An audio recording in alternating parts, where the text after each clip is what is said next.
Listen, breaking news. Um, we're trying to do this at the same time while stuff's going on. I don't know what's happening and or who got here, whatever. But hold on, guys. We're trying to get this all at once. Um, bear with me. Anybody here? Not yet. How do we do this, Kira?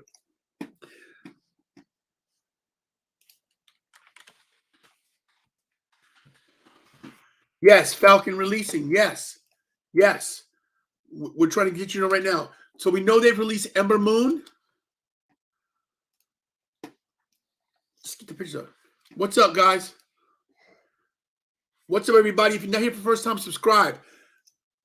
We need to get this. We need to get this. We need to go to. Hold on. We need to get to YouTube and get this stuff in the. We need hashtags. So listen, we know Ember Moon's been released. While Kira gets our hashtags, get our hashtags in, and get, you know. Sorry guys, I'm a little radical. We just got the news. Just so you guys know, Zach Stimson.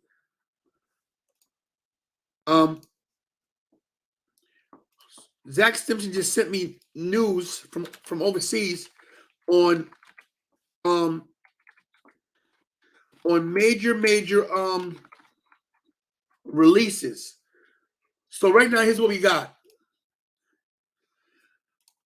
Ember Moon has been released. Ember Moon's been released. Karrion Kross, Lindsay Dorado, Zeta, Ramier, Jesse Camara, B-Fab, Oni Lorcan, Scarlett Bordeaux, and Frankie Monet. Okay, Brock says follow Sean Rossap. He has them all. Okay, thanks for that. Hold on. Sean Ross. Hold on, guys. We're getting it right now for you guys. Hashtags here. That's my point. I'm getting hashtags. I'm on his Twitter right now. We don't know. They say budget cuts. So, Karrion Kross has been released. Hold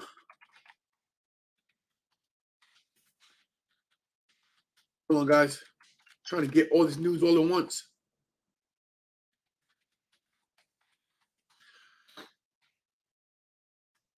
I can't believe if you're here for the first time, hit this subscribe. I can't believe they did this.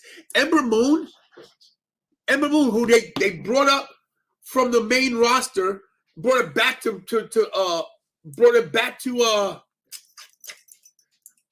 NXT, and they released her. B-Fabs with Hit Row. What? So they bring Hit Row up to the main roster to get rid of them? What is going on? Now I'm getting worried because Karrion Kross is somebody who he was NXT champion. He lost like 2 matches his whole career, his whole time there. This is going on. What is going on?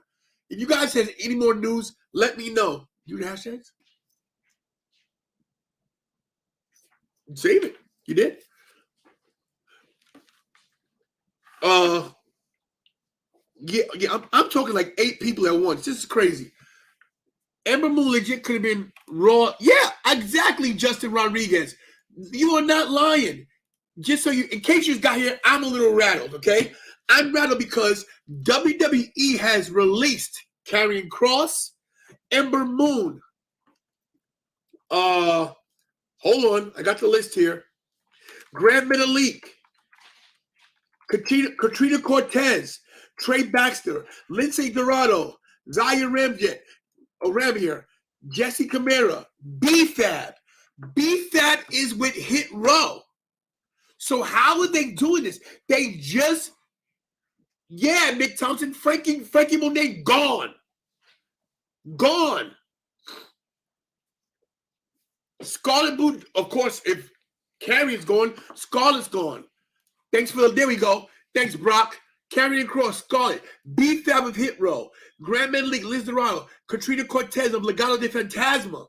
What? They were just on the match. Ember Moon, Frankie Monet, Trey Baxter, Jeet Rama, Oni Lorcan, Zeta Rami, and Jesse. Are they kidding me? I don't know what's going on with WWE right now, but this is crazy. I'm trying to get some more news.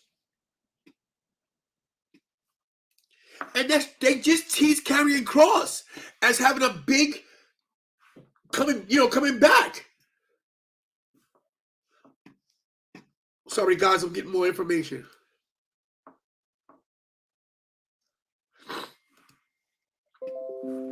Jasmine, we don't know where they're going. I mean, Karrion Kross is a name.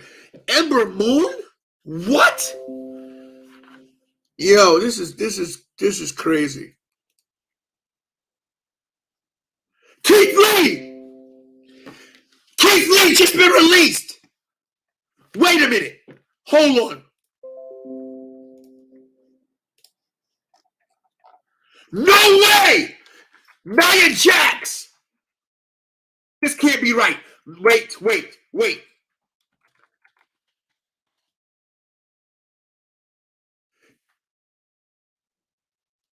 What? Hit that. That can't be right. 10 hours ago. Keith Lee has been released. Keith Lee has been released. Hit Nia Jax. Check Nia Jax, everybody. Mia Yim, yes. Nia Jax. Right here. Nia Jax has been released.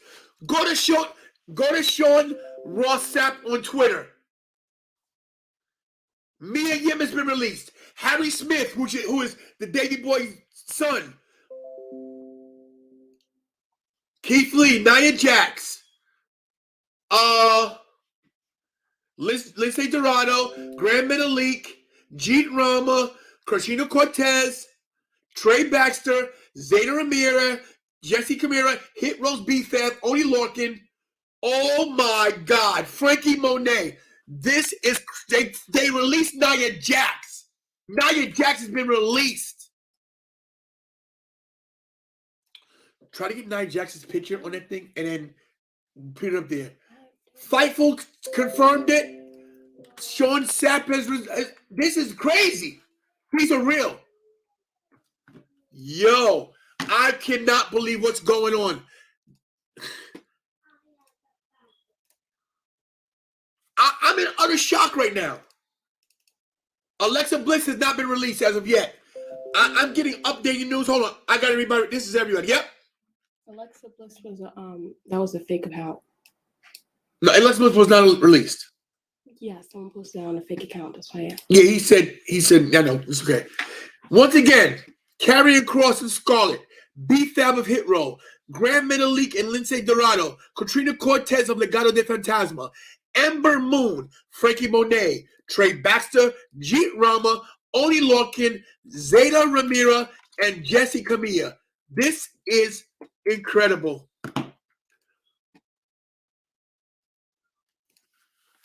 It's not a joke, everybody. The one that shocks me the most is Nia Jax. Eva Marie too? Well, who cares? But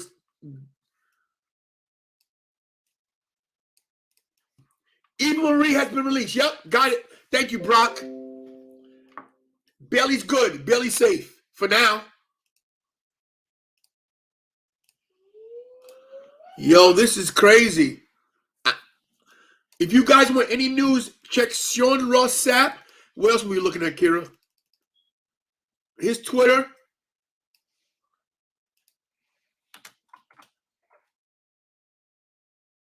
Yeah, we got Keith Lee. This is nuts. I don't even know what to say. I'm sitting on a chair. Zach Simpson, who's a good friend, Zach Simpson texts me. He goes, Tony, do you hear about these releases? He goes, hey, he goes, all due to budget cuts. What budget cuts? Let's see what the WWE made this past quarter. Check their.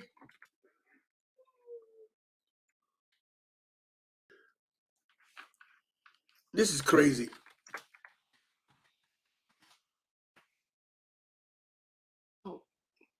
Just see what they made in 2021, what they made this year.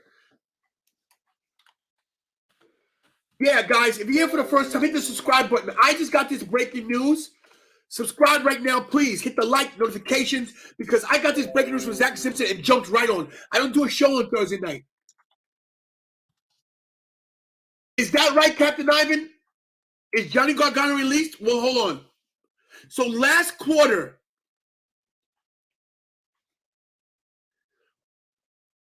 the first 6 months of 2021, WWE made $529 million. $500 million. Hey, everybody right here, Zach Simpson is the one who gave me the first breaking news. Zach, thank you so much. Zach, text me right now.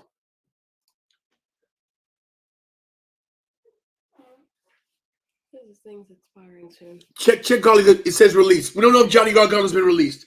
Check Zach. Go back to his Twitter. Go back to Sean's Twitter.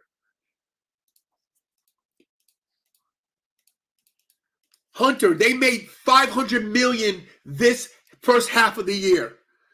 So once again, Sean Ross Sapp of Fightful.com, Eva Marie, Mia Yim. I don't see Johnny Gargano yet. Harry Smith, Keith Lee.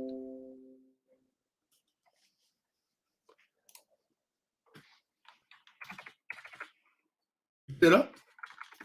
Good job. Spurry, that's fine. Here's trying to get a big up here. They probably budget cuts. Justin, what budget cuts? Who are they give? They're giving Brock Lesnar $7 million. And what Zach says is right. The main reason they lied about the budget cuts is because they're getting rid of all the ex-indie wrestlers because they didn't build these guys. Hold on, everybody. I got Ravish Richie on the line. This is crazy. Yo. All right, Zach. Out here. It's the Ravish showing breaking news. What's up, bro? Yeah, I don't know if I can get you in. Let's try to get him in. Check your email. Hold on. All right. I'm gonna hang up. Just Go now. All right. Sorry, guys. Trying to get another person in here. Go. All right, back. What about Alexa Bliss? Nothing about Alexa Bliss. Alexa Bliss is fine. Yet Nia was they put Nia out for a reason, but this might have been the reason. I can't believe this. So you're telling me that the federation that we follow since kids, since I follow since a kid, they are doing this to us, to the fans, and they want to know why we're jumping AEW. Everybody in this chat, yo, this is what we need to do. I know it sounds crazy, but we need to boycott WWE. I mean, I'm serious. I want to go to Survivor Series. I may not go. We got Ravish Richie here. Ravish Richie, have you heard about the breaking news? No, I trained this guy here. I trained this guy here, but I didn't. I heard about the releases, but I didn't really hear who it was. Ready? Real quick, who's the biggest name? Keith Lee, Karrion Kross, Nia Jax. I told you. And Ember Moon. Those are the big ones. They're going to AEW. This is crazy. Who's Javion? Javion said Tony put me on. Javion, do I know you, Jav? I don't know. I right now, I should put some people on. Right now, this is crazy. You're going to lose us a connection because you're in a train, right? You're going to lose us. Yeah. I'll hit you up later. Get to a safe location. Get back to us. We're going to run this all night long until we find what's going on. This show's not going off until we get to the bottom of this with WWE. Everybody, give me your news. Let's go. Oh, we met in Vegas. Javion, give me your. Hold on, I got Les. Hold on. Les, do you hear the releases? I'm on right now. I'm on my show, breaking news right now, bro. This is crazy. Yeah, get on, jump on. Okay, later. Everybody is sitting here. Look at this. I got so many text messages. Everybody wants to get on. Everybody wants to check your phone, Dad. I'm checking my phone, everybody. Oh, hello, Tracy. How's it going? Oh, it's Tim. Hey, Tim, what's up? I'm doing good. How you doing? We're not. Well, I'm right now. I'm doing a breaking news story with all the major WWE releases. Everybody, this is Tim from WrestleCade. So I got stuff going on. What's going on, brother? Keith Lee has been released. Nia Jax has been released. Karrion Kross has been released. Ember Moon has been released. Oni Lorcan. Frankie Monet. Who else? A few others, but it's back. Mia Yim, Harry Smith. It's bat shit crazy right now, Tim.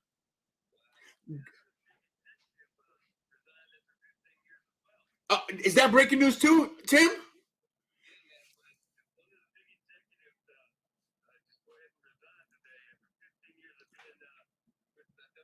So Tim's breaking news to me from WrestleCade saying that a WWE executive of 15 years has resigned today too. So something's going on now, crazy right here. What budget cuts were cited as a reason from John Laurinaitis. John Laurinaitis can kiss my ass, okay? Okay? This is crazy. Right now, I'm going back shit crazy on my show right now because we're watching Sean Ross Sapp of Fightful.com on Twitter, and he's just releasing names like it's water running out the faucet, man. So listen, I know why you're calling me. You're calling me about the other things with the deal, right? Okay, so let me finish this show, but I was going to text you tomorrow because tomorrow's payday, and I got to talk to you about some other things going on. But let me get back to the show. But if I get any more news, I will text you. This is crazy. Okay, take care, buddy. All right, my daughter Jasmine says Sean Sapp is going live. Where is he on? Don't leave me to go to him. I'll get you updated. Don't leave me to go to him. Where is he, Jasmine, on YouTube?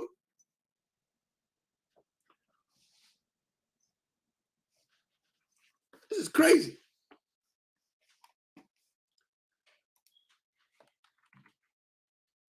Hold on, everybody. I'm just trying to get all this news all at once.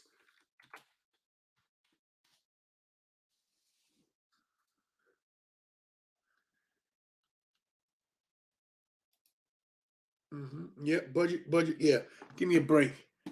Okay, so Zach,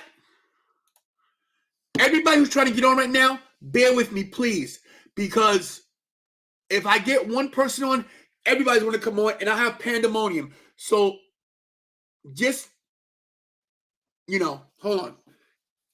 Yeah, Jasmine, he isn't live yet, but he will be a little. Okay, look. When Sean said, is he going live on YouTube? Because I'll go to him. I need you guys to share this right now so people come here. Let's make this an opportunity for us too. If you're new here, hit that subscribe button right now. Hit that notification button. Share this. Let the new breaking news make.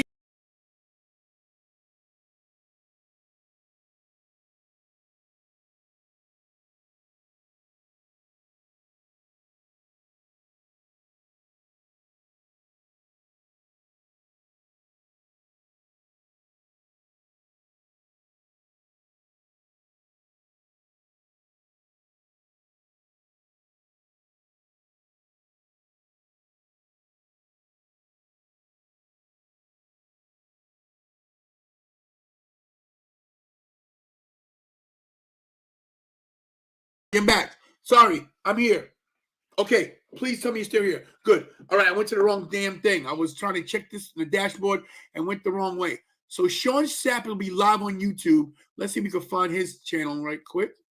I don't want to black us out. Okay, type in Sean Sapp. There you go. Here you go. So here's what's blowing my mind, okay? Here's what blows my mind about everything. Okay, go back. Hit subscribe.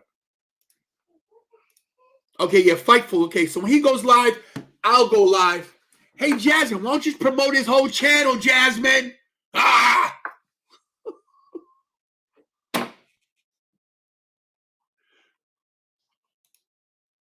No way. Let's check this. This can't be right. 202 degrees, is this right?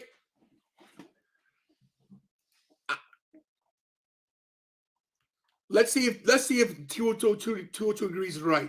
If Liv Morgan's released, so help me God. Type in Liv Morgan. Zach McCracken, please subscribe. 202 Degrees, please subscribe. We're checking to see if she's been released.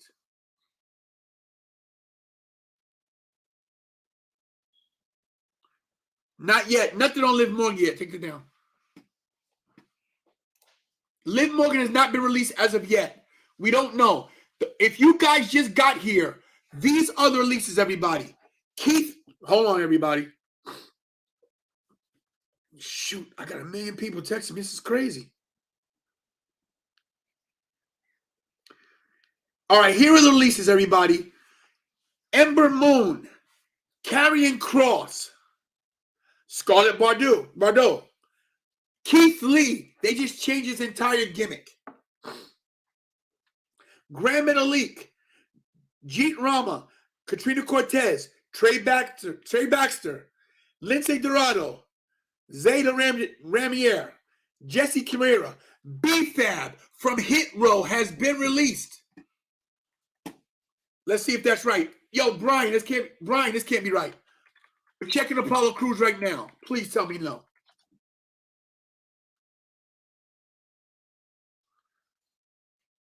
Not yet. If that's true, we don't see it yet. Go to Twitter. We're checking Twitter right now, everybody.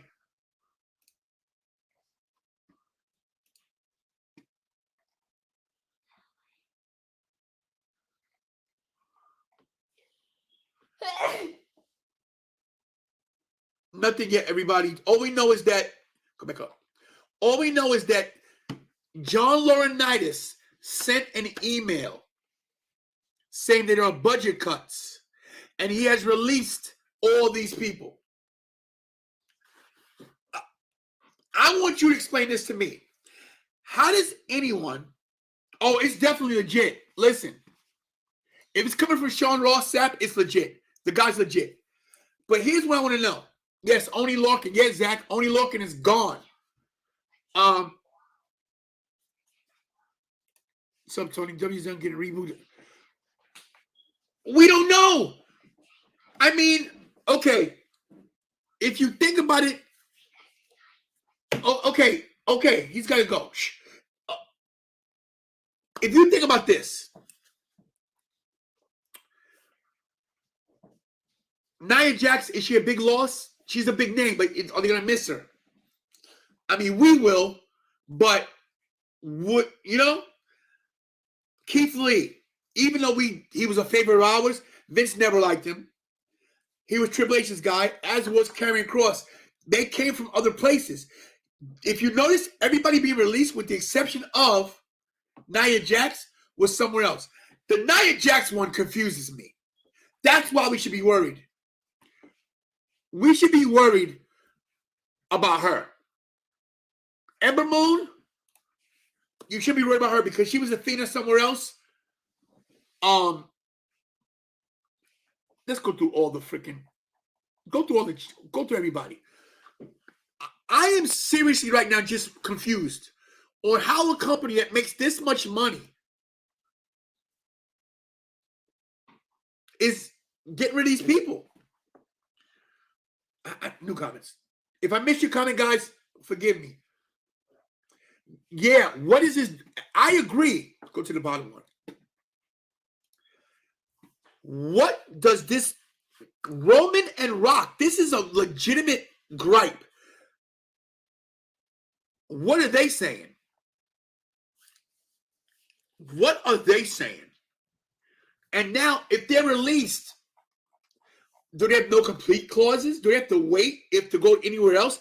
And where are they going to go? Now, AEW's oversaturated now. Where are these people going to go? Like, we deserve to see Ember Moon. We deserve to see Keith Lee, Karrion Kross, Nia Jax, Oni Larkin. What a great talent. I mean, oh my God. I can't believe this. Are you guys as shocked as me?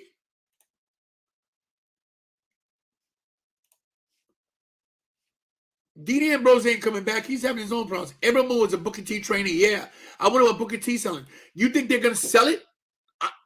What other speculation can we have other than this? You exactly. Why is Vince doing this to us?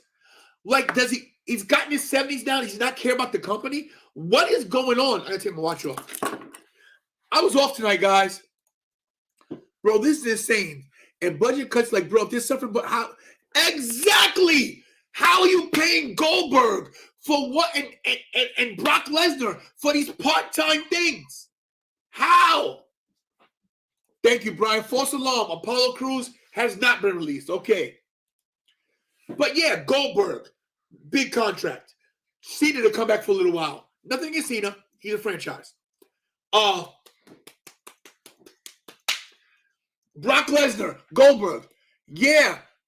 Ring of Honor, but apparently they're shutting down until next year. We have no idea. And this is definitely Black Thursday, Captain Ivan.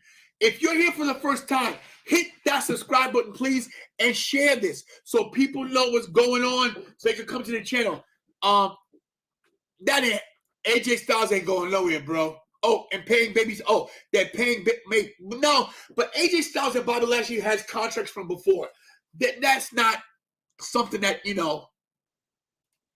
Impact Police PD Williams. I knew about that. But right now we're talking about the major breakdown. What's going on with WWE and NXT. WWE has released the following. I'm going to do it again, everybody. If you heard for the first time. Oh. Nia Jax. Hold on, everybody.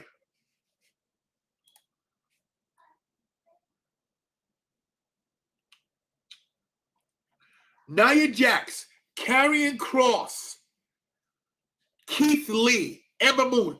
Those are the top four right there.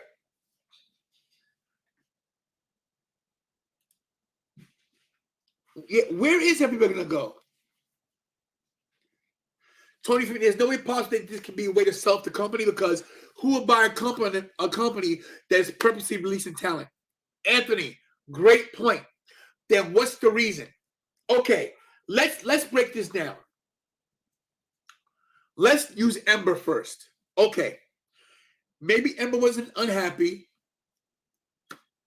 She wasn't on TV for a while, so you could maybe see the writing on the wall there. They didn't know what was going on with her. They didn't know what they were doing with her. Okay, so they release her. Fine. Even though I loved her, I get it. Let's put her to the side. Here's where the problem lies. Forget Karrion and Keith Lee. We all knew this. Once they went to the main roster, their days were numbered. We knew this. But here's where you have to think about the problem. Nia Jax. Doesn't matter how good of a wrestler Nia Jax was. That doesn't matter. Let's talk about who her family is. Nia Jax is a family member of Roman Reigns and The Rock, and they released her. Roman's the franchise, and Rock basically is royalty. Why release Nia Jax? What is going on behind the scenes that they released her? That's what we have to get to the bottom of. Karrion Kross and Keith Lee, as great of a loss it is for us. Thank you, Jasmine. And the Usos. As great a loss it is for us to lose Karrion Kross and Keith Lee, Nia Jax is something that you got to scratch your head about. Yeah, Eva Marie released, which was a waste of money. So you pay this money to come, right, and then get rid of her. Like, what in the hell is going on here?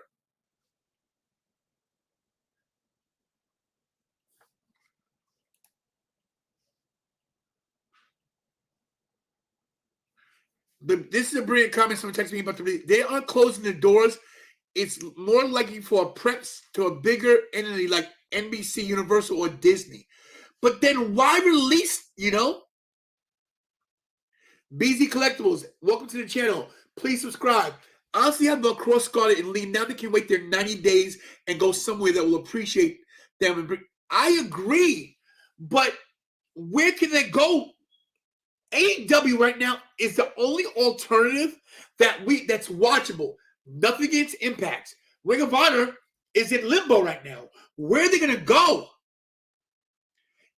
Impact is not somewhere you want to see Keith Lee or Karrion Kross. It's too small.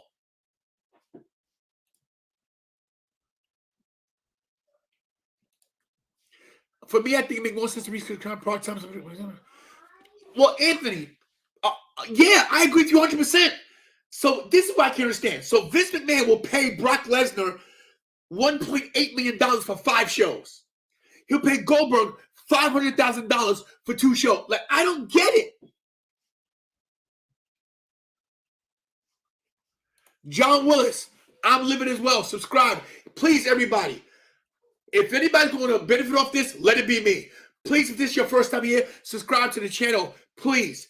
Once again, breaking news. Breaking news.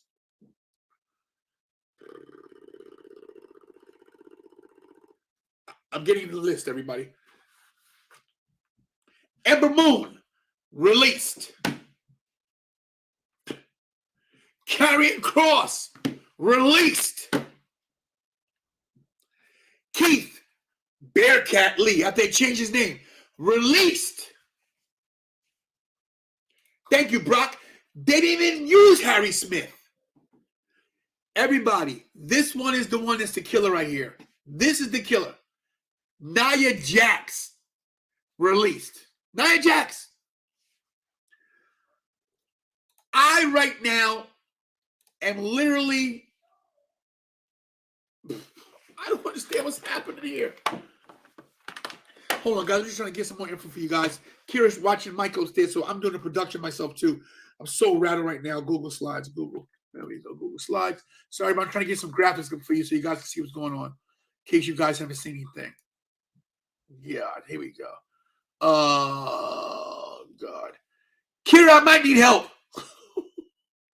I'm going crazy over here. Ah! That's wrong.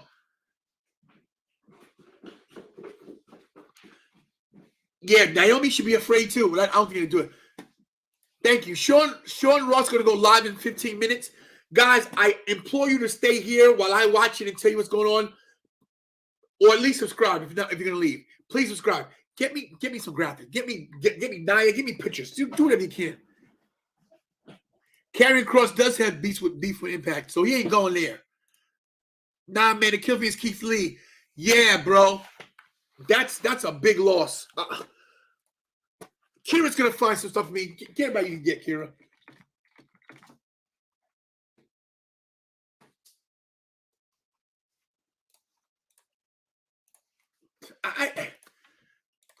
Hold on. Anthony wants to read his comment from before. Go up. Right there.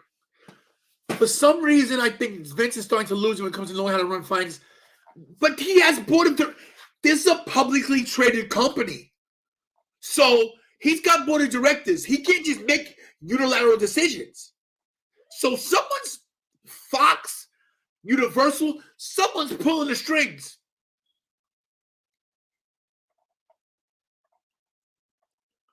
We're still checking some more stuff, everybody.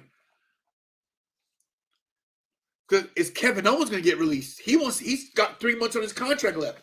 Will they keep him around? Yo. If I haven't read your comments yet, guys, sorry. We have one mouse. Kira's doing stuff right now. We're just trying to, here we go.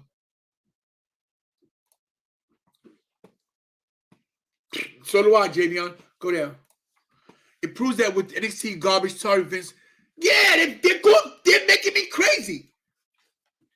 Angel Versus. Please subscribe to the channel. And you're right. Oh, God. You have to share this. Who's this? That's not him. No, Davey Boy Smith Jr., not him. I agree. We might get to 3K tonight. I got 15 in a row now. If this is your first time here, hit that subscribe button. We have just major news breaking right now. Major releases. Kira's trying to get up. Get something up right now. We weren't planning on going live tonight, folks. We got the news from Zach Simpson, who just texted me out of nowhere with these major releases. If you just got here, hit that subscribe button. Here we go. Nia Jax, Ember Moon, Karrion Kross, Keith Lee, all due to budget cuts. That's what John Laurinaitis says. John Laurinaitis says due to budget cuts. Even though the WWE made $500 million this year, $500 million. That's just not even merchandise. Not to mention, WrestleMania is coming up in April. Not to mention, Survivor Series is coming up. Grand Metalik, Geet Rama, Katrina Cortez, Trey Baxter, Lindsay Dorado, Zeta Ramier, Jesse Camara, B-Fab from Hit Row. They just brought Hit Row up to the main roster. What in the blue hell is going on? I want to share some right now with you guys. Just to give you a couple so you guys get some pictures of who's here. Oh, wait a minute. B-Fab, the woman B-Fab? What?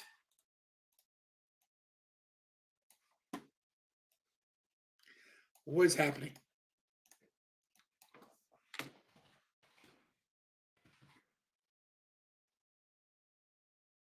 He was putting up the graphics, everybody. She's trying to put the WWE names so we're going to get copyrighted material stuff. Excuse me. Excuse me. Excuse me. Sorry. All right. So we got our first. Okay. So in case you're new here are the people released tonight. Something is fishy. We're sharing right now. Sorry, Kira's doing her best. She's working fast, everybody. Give Kira a hand. B-Fab from Hit Row. Eliminated. Who's this? Katrina Cortez. Eliminated. Karrion Kross. Former two-time NXT champion. Eliminated. My future ex-wife. Amber Moon. Eliminated. Ava Marie. Good riddance. Keith Lee and Mia Yim.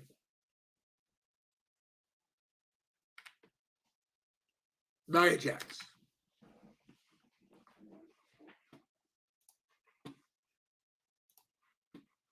How? How does this happen? Omar Thompson, down. Omar Thompson, please subscribe to the channel, bro. Finn Balor, no one's safe. They just released Nia Jax. Say what you want to say about her. She's a former Raw Women's Champion.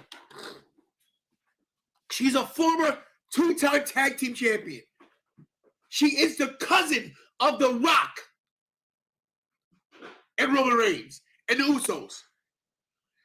You know you got to worry about her now? Naomi, Liv Morgan, Carmella might be in trouble. Corey Graves. I think Finn Balor's safe, but who knows? Why even bring Hit Row to get rid of Finn? Yeah. What is the decision-making process? Yo, Nick Khan's got to go. I don't know where they found Nick Khan, on the side of the road, but he's got to go.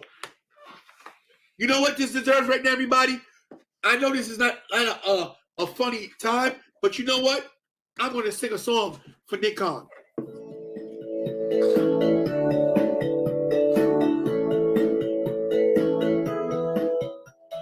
Nick Khan, you suck! Nick Khan, you suck! Nick Khan, you suck! Vince is going crazy because Nick Khan sucks. Vince is crazy and Nick Khan sucks. We're losing what we love in the WWE. This day really sucks. Black Thursday again, everybody. Black Thursday. Forget about me being a YouTube champion. Thank God I never took a job from WWE because they probably released me knowing the talent that I am. They probably release you guys know what great fans you are. This is bullshit.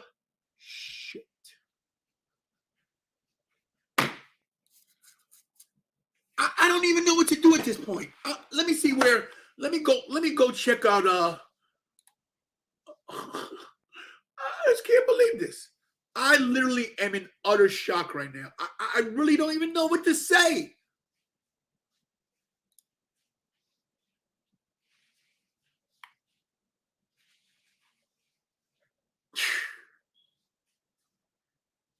And it's more releases are coming. Jonathan Moore, AJ Styles did not get released. Please subscribe, bro. Anybody here for the first time, help me out, man. Make their misfortune my opportunity. Hit that subscribe button. Get me to 3,000 tonight. I'm at 29.69. I'm 31 away, everybody. Get me to 3,000, guys. Hit the share button. Share this with one person you know. Get me there, guys. This is BS. Hold on, everybody. I'm trying to get to Sean's page real quick. Sean's going live in 7 minutes. So, but stay here because I'll watch him from here and update you guys what's going on.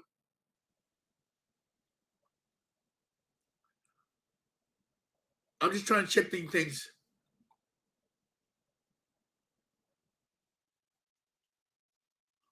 Yeah, right now that's it for right now. Yeah, I don't see anything else. What do you guys think? Michael Brown, please subscribe to the channel. Yeah, but if they, Michael, that's a good thing to say, but if they buy them out, right?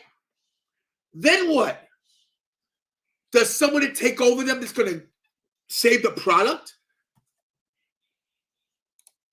Thank you, Bon. Yes. Open 2 tabs. And you guys can feed me some news too. Open 2 tabs and want you to watch me and Sean at the same time. I appreciate that. Just don't leave me. Because if I get any news from anybody else, I'll hit you guys up.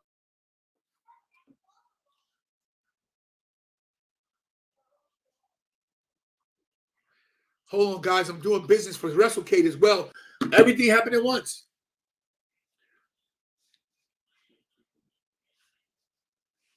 We don't know. Josh the Gamer. It's Sean Sapp. Just type in Sean Sapp at Fightful. But subscribe before you leave here. Don't leave. But subscribe to me too. Please, I'd appreciate it. We don't know why there's new releases. I don't hate nobody. If you guys want to go watch Sean, I get it. He's got breaking news, but at least subscribe to me first, all right? I haven't heard nothing about Gargano yet, everybody, so relax. And I hit AJ Styles, no way. No way. That can't be true.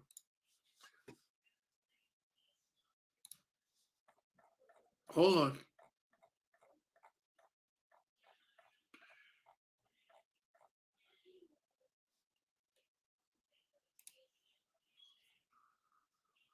Yeah, I've heard nothing else, everybody. The ones that I've texted you is what I have. Prince Rocky, they say their budget cuts, but I've already checked. I was on the WWE site. They made $500 million in this half of 2021, in the first half. Richie. So right now, Sean, nothing confirmed about AJ Styles. Richie, like I said, you guys got to forgive me. Nia Jax, Karrion Kross, Keith Lee, Karrion Kross. What did I say? Ember Moon. Ember Moon. Those are the main ones right now. We're still waiting on others. But B-Fab from Hit Row's gone. They got rid of B-Fab from Hit Row. What the hell are they doing? Eva Marie released. Once again, there was an email from John Laurinaitis that says, due to budget cuts, they're releasing the following wrestlers.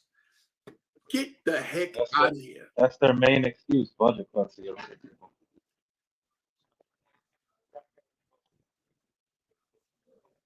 I'm looking.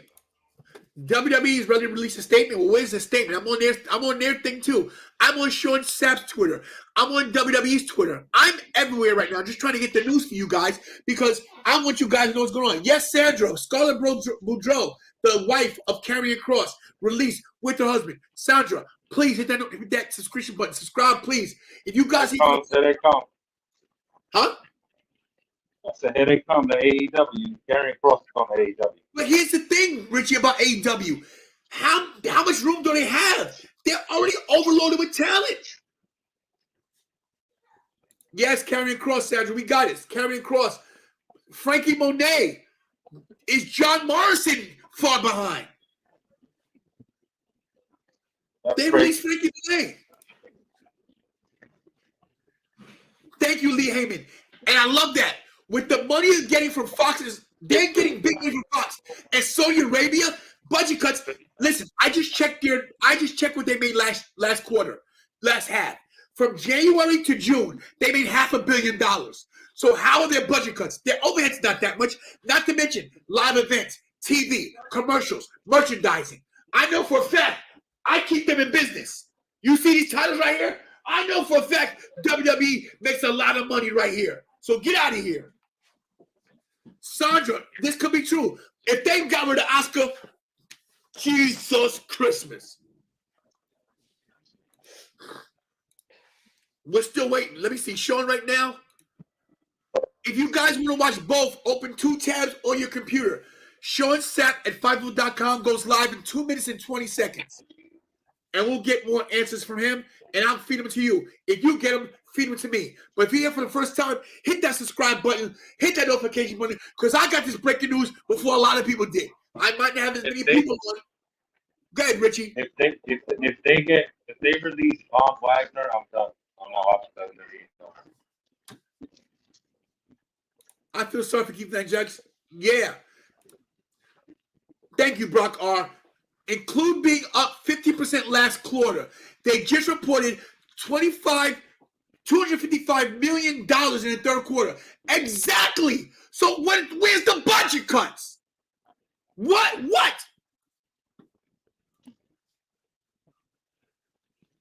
And get on the other side of the globe. Hey, Zach, I want you guys and everybody. Zach gave me the breaking news. He messaged me on Facebook Messenger. Thank you, Zach. Gave me the breaking news, so I jumped on. Yes, here's a perfect example from Lee Heyman. Read that, everybody. They released Bray Wyatt, their biggest merchandise seller. What? So if they did that, he was number 1 in merch. They don't want you. They don't want you. That's all it is. Creative Stan Stansinski release. Thank you, Emerito. Emerito, hit that subscribe button. Help me get to 3,000. I am at, oh, shoot, we moving. Okay, baby, we need 29 to get to 3,000. You guys and these releases might help me get there today. We need 29. If you know somebody and you want this breaking news, hit the share button. Share this with one person that you know. We got 50 people in this room. Let's go. Get me to 3,000. Their misfortune can be my wait. Let's show everybody who I am, Kira. Everybody, by the way, this is Kira, the producer. My 17-year-old daughter produces the show. She does a great job. I hate that shit right there. I hate that. Show them who I am right now, Kira. Show them who the guy is. In case you guys who knew he don't know, my name is Tantalizing Tony, and I am your YouTube champion. And tonight, you could get me to 3,000. Get me to 3,000. Help me get there. BZ Collectibles says Scarlett Tweedy should be available in 30 days. That's right. You know why? Because she's an NXT talent. All NXT talent only have 30-day non-complete clauses in their thing. So Scarlett will be in 30 days. This is Les. Les says budget cuts, return on investment. Huh. I'm sure Alexa Bliss has not been released. Prince Rocky, don't know what the heck they're doing. Thank God. Thank God. Thank God. No more Gibson.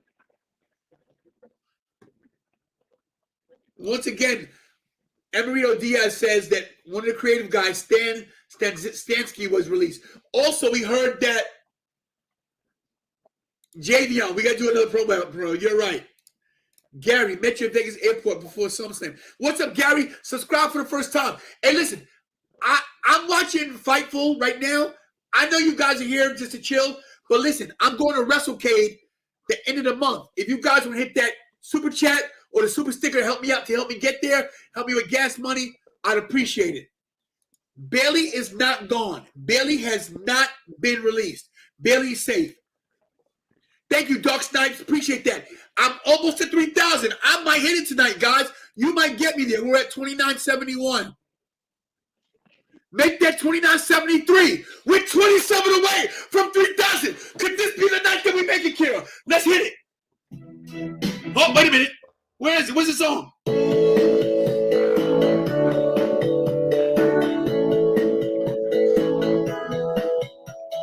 3,000 subs. 3,000 subs.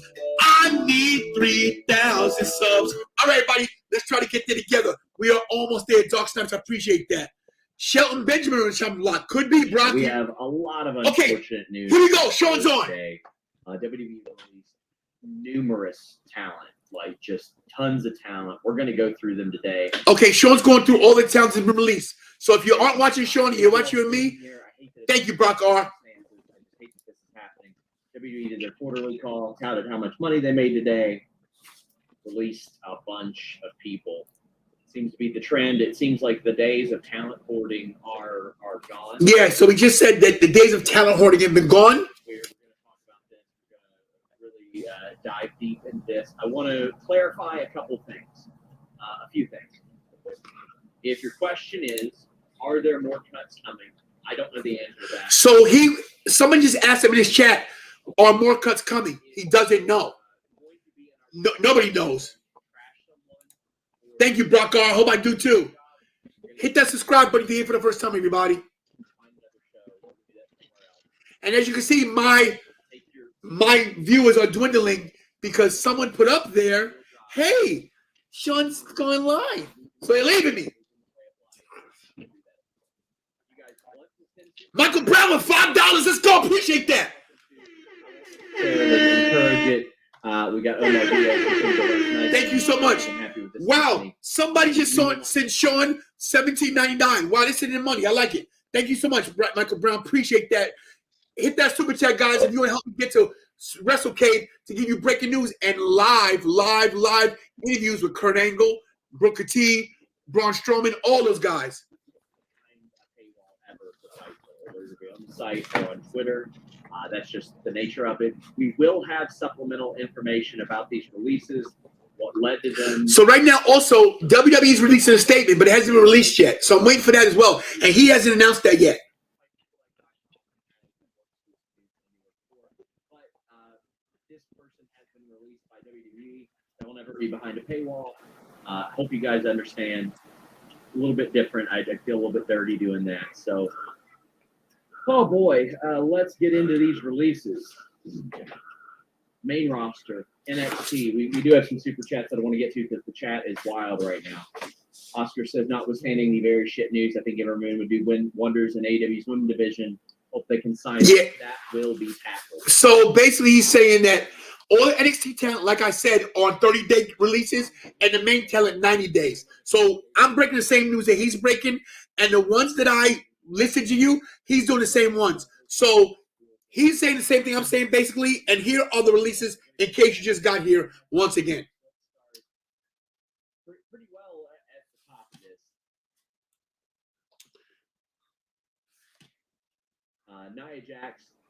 this. Nia Jax gone. Eva Marie gone. Karrion Kross gone. Keith Bearcat Lee gone. His woman, Mia Yim, gone. See that? That's what's happening right now? Who else? Grand Metalik, Scarlett Boudreaux, Frankie Monet, who is John Morrison's woman. Oni Larkin, B-Fab of Hit Row. Grand Metalik, Jeet Rama, Katrina Cortez, Trey Baxter, Lindsay Dorado, Zaya Ramier, Jesse Camara, Harry Smith, who is the British Bulldog's son. He was there before. They left, they released him, and he's back. And he's gone again. This is crazy. And Davey was the whole peekaboo, I see you, but you gotta go. I think you'll be all right. I think everybody will be all right. That is a very minute thing to bitch about. I think we're all gonna be So I don't understand this, everybody, and maybe you guys can help me out. How in the hell, right? Don't they care about these guys' well-being and what they're going to do in the future? There's nowhere to go. AEW, as much money as they have,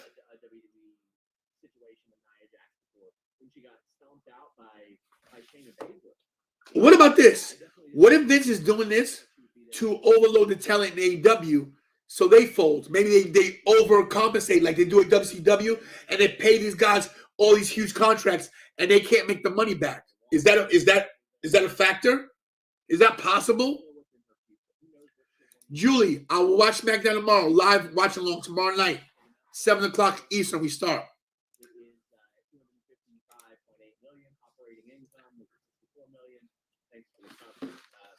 Send Les a link. We're gonna send somebody who knows a lot about wrestling the link right now. Hold on, everybody. Go. I just put L. It should be less. Local Pro Wrestling. Send. Hold on, guys. We got somebody coming in who is a promoter. We got a promoter coming in who has a inside tracker stuff. In case you didn't know, guys, I am a YouTube champion. Make sure you hit that subscribe button. Hopefully, Les comes in any minute.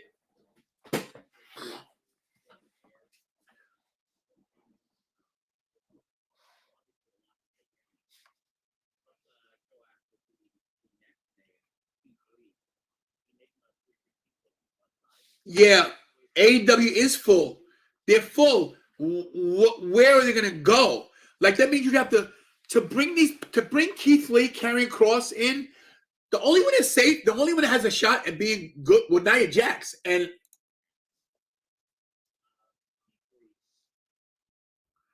I don't think Tony Khan will feel like fighting for a while. But yet, yeah, money wise, they got more money than God. That I get, but. I'm confused on what the end game is. You know?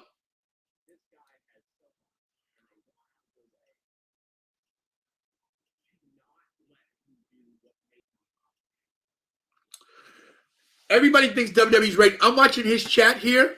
Boy, he got a lot of super chats. Jeez, this guy's getting paid. Yeah, right, Omar. How come we haven't seen the release of Samoa Joe? You're right.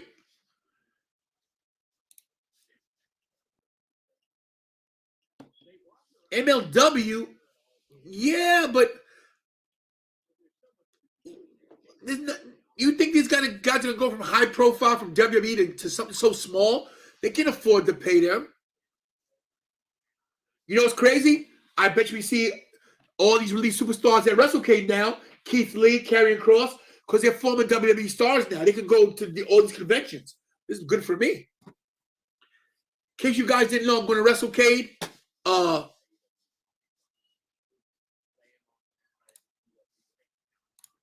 Oh, God.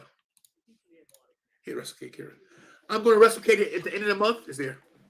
In case you guys don't know what WrestleCade is, here it is right here.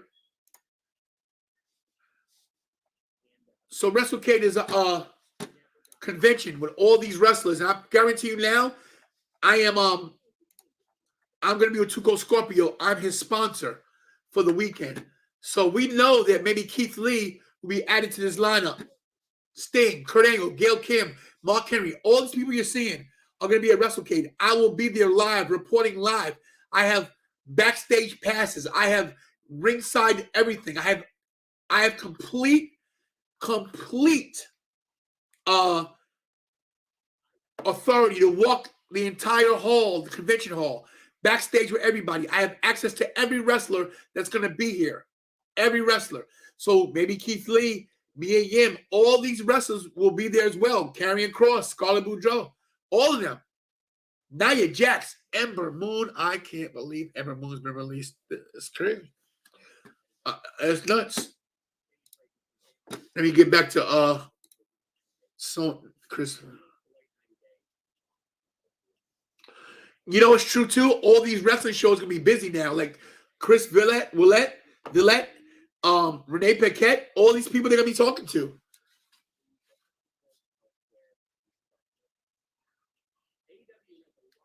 And Ring of Honor is not an option, everybody. Yeah, Danhausen is going to be there, bro. He broke his leg, so I know he's going to be there.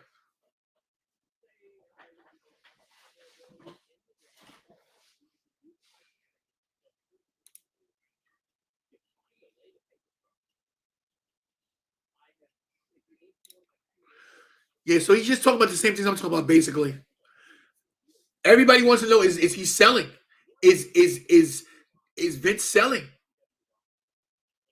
I just can't believe it. Once again, Michael Brown, thank you for the super chat, man. I appreciate that so much. Veteran in the ring. She is good in the ring.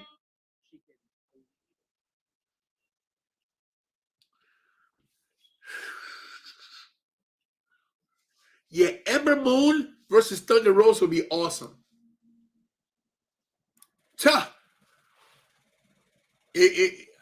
Right now, at this point, I wish I had the money to do it. Monday was good, man. Thanks. Well, honestly, it wasn't that good because we just got all these releases. It's crazy. Let's see where we're at right now, guys. Still need 27. I like it. At least we got a few more with 27 away. You know, it's a big loss to me. Davey Boy Smith Jr. getting released because he just got back. It's like, what is the thing with him that they keep releasing him? I don't get it.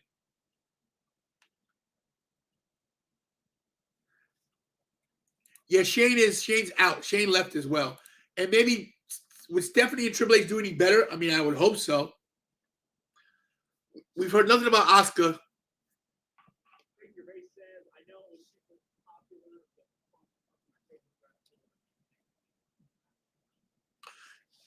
Yo, Sean Sapp. Yo, he gets a lot of super chats. This is crazy. What am I doing wrong? Look at this. Kira, how many you see so far? He just made about $70 in like 3 minutes. Let's see. 5, 5, 5. $20. 10. Whoa, this guy's making money. God bless him. Hey, Mark, this is your first time here? Hit that subscribe button, man. I haven't heard nothing about Braun Strowman other than he was coming to MLW. No, excuse me. Impact as Titan. That's the last we heard.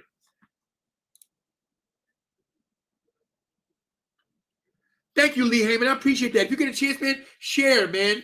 Share this with anybody you know likes wrestling. Tell them subscribe. Try to hit 3,000. My goal is to hit 1,000 by the end of the year. I'm almost at 3,000. I was trying to hit it by Survivor Series. I might hit it tonight. If everybody in this room shares this with one person, tells them subscribe, it'll help me out. I need a drink. This is crazy. Go right here. We have not, go back up one. This is not true yet about AJ Styles. We have not confirmed AJ Styles, everybody. Once again, so Kira just picked up another site. Ember Moon, Karrion Kross, Nia Jax, Keith Lee, Mia Yim, Grand Metalik, Lindsay Dorado, Jeet Rama, Katrina Cortez, Trey Baxter, Zeta Ramira, Jesse Camilla, B-Fab, Oni Larkin, Frankie Monet, Eva Marie, and Scarlett Bordeaux.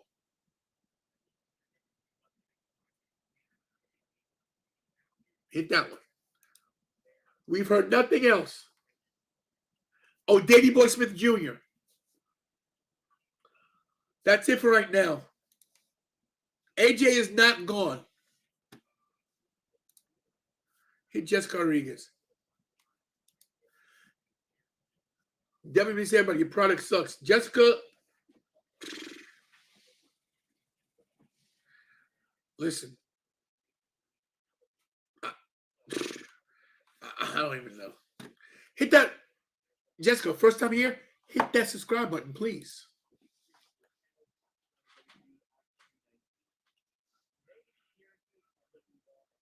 Oh, thank you, Will. Thank you, Will. Jessica came in with Robert Stone, Brandon NXT with Aaliyah. Everybody, I got promoter of local pro wrestling, my boy Les Allier. He's coming right now. What's going on, everybody? That's just the nature. Am I lagging or am I good? You're live. You're live. And What? 2 o'clock live last week against Saray. You're live, Les. You're live. Yeah. So you keep on thinking budget cuts is all about the money you guys make. You have to realize if I'm paying out, let's say, a Keith Lee $1 million a year, but he's only bringing me back in $750,000 a year, I'm losing money on the guy. So, okay, Les, you're a promoter, right? Yep. Let's fantasy books. Let's use me, Tantalizing Tony, as one of your wrestlers, right? Okay. So what are you paying me? Let's say, what are you paying me a year? I'm one of your main guys. I'm your champion. Let's just say, what are you paying me? On, let's say, an MLW type show, Yeah. you'd be, and I have TV. Main event guy will be getting about $1,000 a show. $1,000 a show. Yep. However, with that, you have to realize I own the rights to your gimmick when you're on TV because I'm marketing you to sell T-shirts and toys. Basically, all the WWE is an infomercial for toys and T-shirts. So, in other words, you're telling me I have to, what I'm making, I've got to make that back plus? Correct. Otherwise, what's the point of hiring you? Okay, so let's say this then. So let's use Keith Lee as an example. Right. Keith Lee in NXT was selling merch with his Limitless shirt, right? Okay, so Keith Lee got called to the main roster and then went on hiatus for what, 5 months? Due to COVID or whatever else happened. Yeah. Right. Came back bigger than he was when he left. And I'm not talking muscle-wise. He was a little bit more flabby than he was when he left. And I can't bask in his glory. He's not the quintessential guy. I don't think he's marketable. He's a big, heavy guy who can barely work. So you don't think that him being over with the crowd, with the fans, made a difference? And thank you, Brock, for the $4.99 super chat, bro. Appreciate that so much.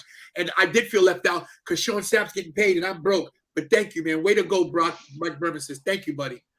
So so you don't think that Keith Lee was over enough for him to stay? You don't think so? We lost. I don't watch wrestling like a normal guy would. I flipped through, and the guy never did anything for me. He was sloppy in the ring. He didn't seem to have anybody really following him as a fan. Like when his music hit, people didn't stand up to see him. You know, so he was just a guy who walked to the ring. He was big, couldn't work. Nia Jax, she's big. She has the Anoa'i name. Can't work, not safe. You know, out of all those guys there, all the cuts today, the only one that I could think of that has a real loss for the Fed would be probably Ember Moon. Ember? Yeah, because everybody. Who? Karrion Kross? I don't know what he's done. I don't really watch NXT much, so to me, I hate to say it, but NXT I still consider Developmental? a developmental thing. He got put up. They had nothing for him. They made him come out like a member of the Demolition, and I never watched a single match of his. He just didn't interest me. So look at the guys that you were talking about before. You said who's the guy with Morrison? Frankie Monet. Oh, that's his wife, Frankie Monet, his girlfriend. Yeah, she was Tara Valkyrie. Yeah, so Tyra. Oh, okay. She was a TNA independent person. Nicest lady in the world when she was at the deal we did up in New York. Great in the back, but if you can't get over, you can't get over. So. Okay, and I can see Frankie Monet the release there because they weren't doing anything with her and she wasn't appealing to the crowd. I get that. But like I said, Ember Moon to me is a big loss. Right, and I agree to that. Plus, I know you have a crush on her. Oh God, I love her with all my heart. Love her, but it's not personal. Personal feelings aside, she could work. She could work. She was over, and she was different than everybody else. She's just a Correct. different entity Totally. You know, the Eclipse move alone was something that's very innovative to me, and it brought you to your feet when you saw the finisher. You know, Right. And then he jobbed her out, which I can't understand. You know, I don't get it. Yeah, but if you remember correctly, you go back to our Facebook chats from about a month ago. Remember, I think I told you, I said, dude, there's some more cuts coming, and they're going to be names you wouldn't expect to be going. Yeah, and you did say that. And I was like, dude, it's supposed to be happening this Friday, but they pushed it off a month, and here we are now. So,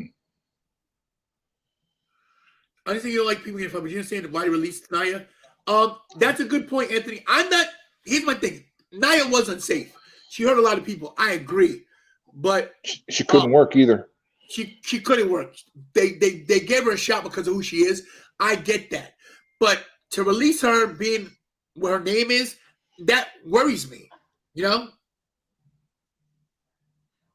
How many injuries has she caused in the ring? a lot. And when she goes in there, she just looks lost. She doesn't know what she's doing. She doesn't have the facials. She sloppy in the ring, and just never was good, if you ask me. Even when she was on that show back in the day when the WWE Network first started, she was on a show where it was covering her and a few other people in developmental. And then every time somebody got released, she would be crying, saying it's so sad to see somebody leave. I forget the name of the thing. It was like On the Road to the WWE or something like that. And they covered a few guys. She just wasn't good. So Brock says this. Brock disagree with you, and Javion has a comment too. He says Keith Lee can absolutely work. That's cool. You can work all day long, but if you don't bring the crowd into your match and you're not over, okay. And for a big guy, he works as a big guy, and that's not what people need these days. If they're going to be that big, they need to bring something different, like what Mark Henry brought. He was something different, big show, something different. Keith Lee, okay, before he runs to the corner, he just takes a little hop. That's all he did. Right.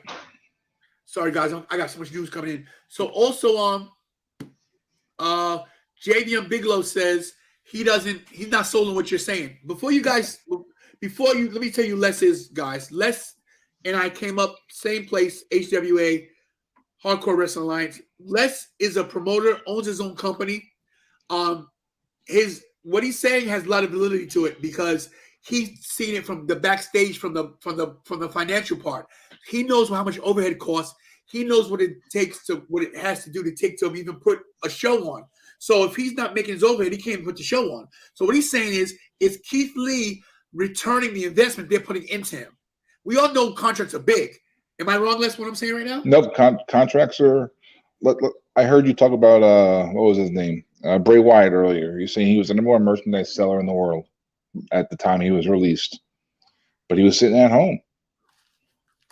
But if you look at the WWE merchandise shop, they just released some new stuff with Bray Wyatt. Just putting that out there. Right. Hold on, everybody. Kira, need help? I'm trying to produce the show. I got 30%. I got professionals coming in here. If you're here for the first time, please hit that subscribe button. You guys have helped me get there. I jumped a lot. I'm 25 away from 3,000. If you're feeling generous, hit that notification. Hit that super chat button as well. Hold on, guys. Let's get I got somebody else coming in. Let me see. Hold on. God. Give me a break. Give me a chance, everybody. Give me one chance to get this in. God, I can't see anything. Hold on. See that one? Hold on. I need. How'd you mix up the K and the P? Because I need Kevin too. 30%. Huh? 30%. Of what? Whatever you get goes to Kira. Oh, Kira, got you. Listen, Thank you. She's doing her job. We were off tonight, everybody. We came on just for you guys. I was really relaxed. She was relaxing. We all relaxing. Hold on, Kira. Let me get you this email address. Jeez. Maybe F? No, I don't know what it is. Hold on. Who else got released while you're there? Mia Yim. Hold on. I'm just trying to get everybody on the one. I got so much going on right now, everybody. Frankie Monet, Scarlett Boudreaux, of course, who is the wife of Karrion Kross. Oni Lorcan, B-Fab from Hit Row.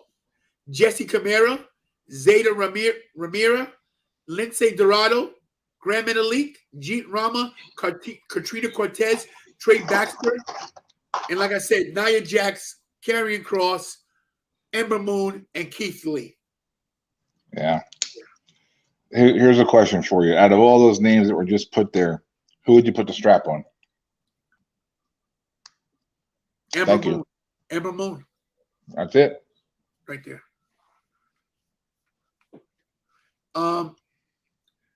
Yeah.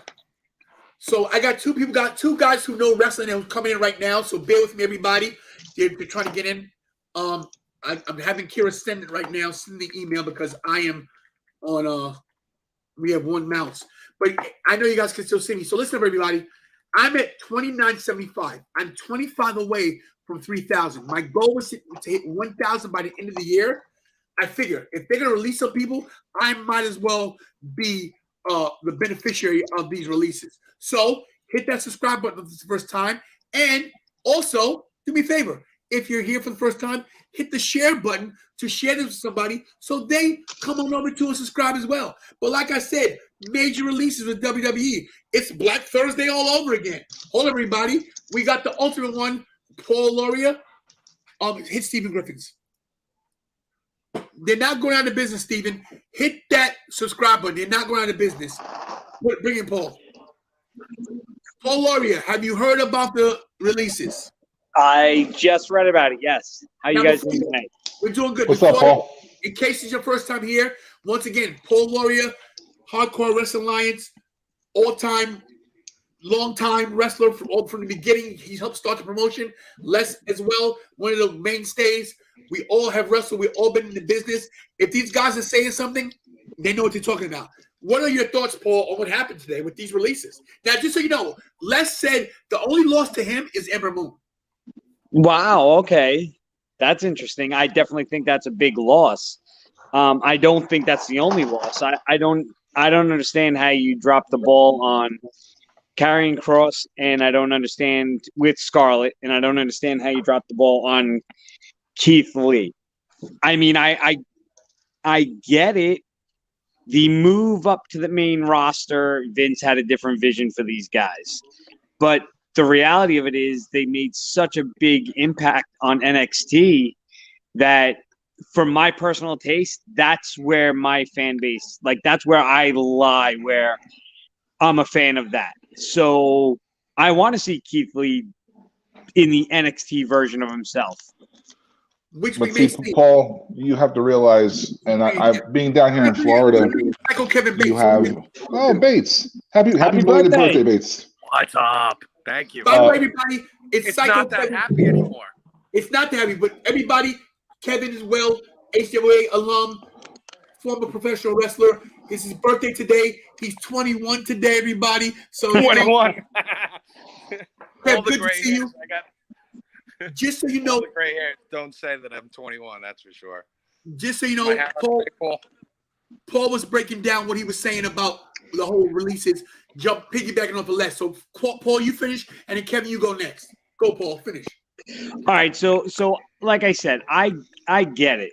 WWE is going in a different direction. We see that in NXT.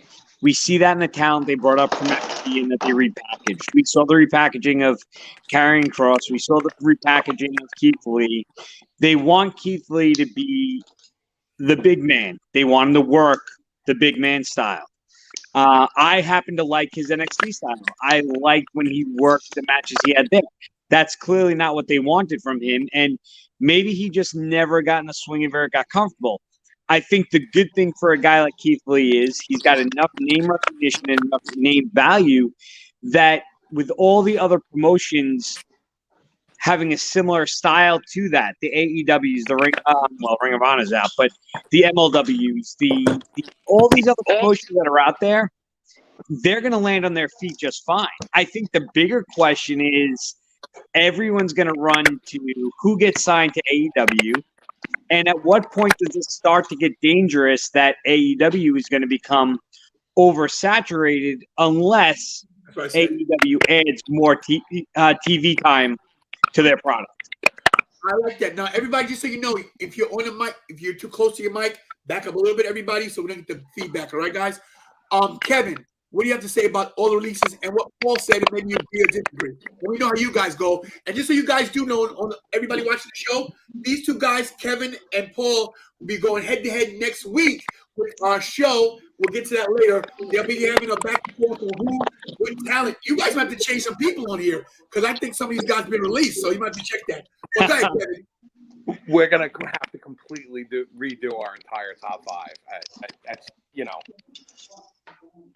I agree with Paul that at some point in time, especially AEW, because that's who has the money to sign these people, is going to completely get oversaturated. I'm a conspiracy theorist. I think, in all honesty, the people that Vince is cutting, like Les said, are at home. He's not paying them to sit at home anymore. They have to be on the road, in the hotels, in the ring, ready to perform at a moment's notice. And by cutting them, he's making them sign with AEW to the point that they get oversaturated, and then they start doing what Ring of Honor does and cutting bait, and then sign everybody for cheaper or long-term by the company, which was the stupidest thing he did in the first part with WCW, because as we saw, it was the worst storyline of all time, WWE versus WCW, that they had to factor in ECW. But at the same time, to crush your competition is such an ego boost. The mere fact that he got rid of Keith Lee and Maya Yim, and then the other couple, Scarlett, Karrion Kross. These are, take Paul's point right off the bat. You got Lindsay Dorado and the other Lucha, Grand Malik, who had already asked for their release, I believe. So now they're going to go, they're going to AEW, and they're going to basically have another faction that comes in. A cruiserweight division, probably. Did you guys catch the Lucha chat? No, they'll join the Lucha Brothers. It'll be like one big whole Lucha faction, and they'll be going against the Inner Circle. They'll be going against the Dan Lambert team with Scorpio Sky. I'm so old I can't remember anybody's names. And plus, it's my birthday, and I just had apple pie brandy. Oh, look at this one, apple pie Bailey's in my coffee. I love it. I love it. Right. I'm gonna shut up now. Cody's on the phone again. He's trying to get somebody else in here.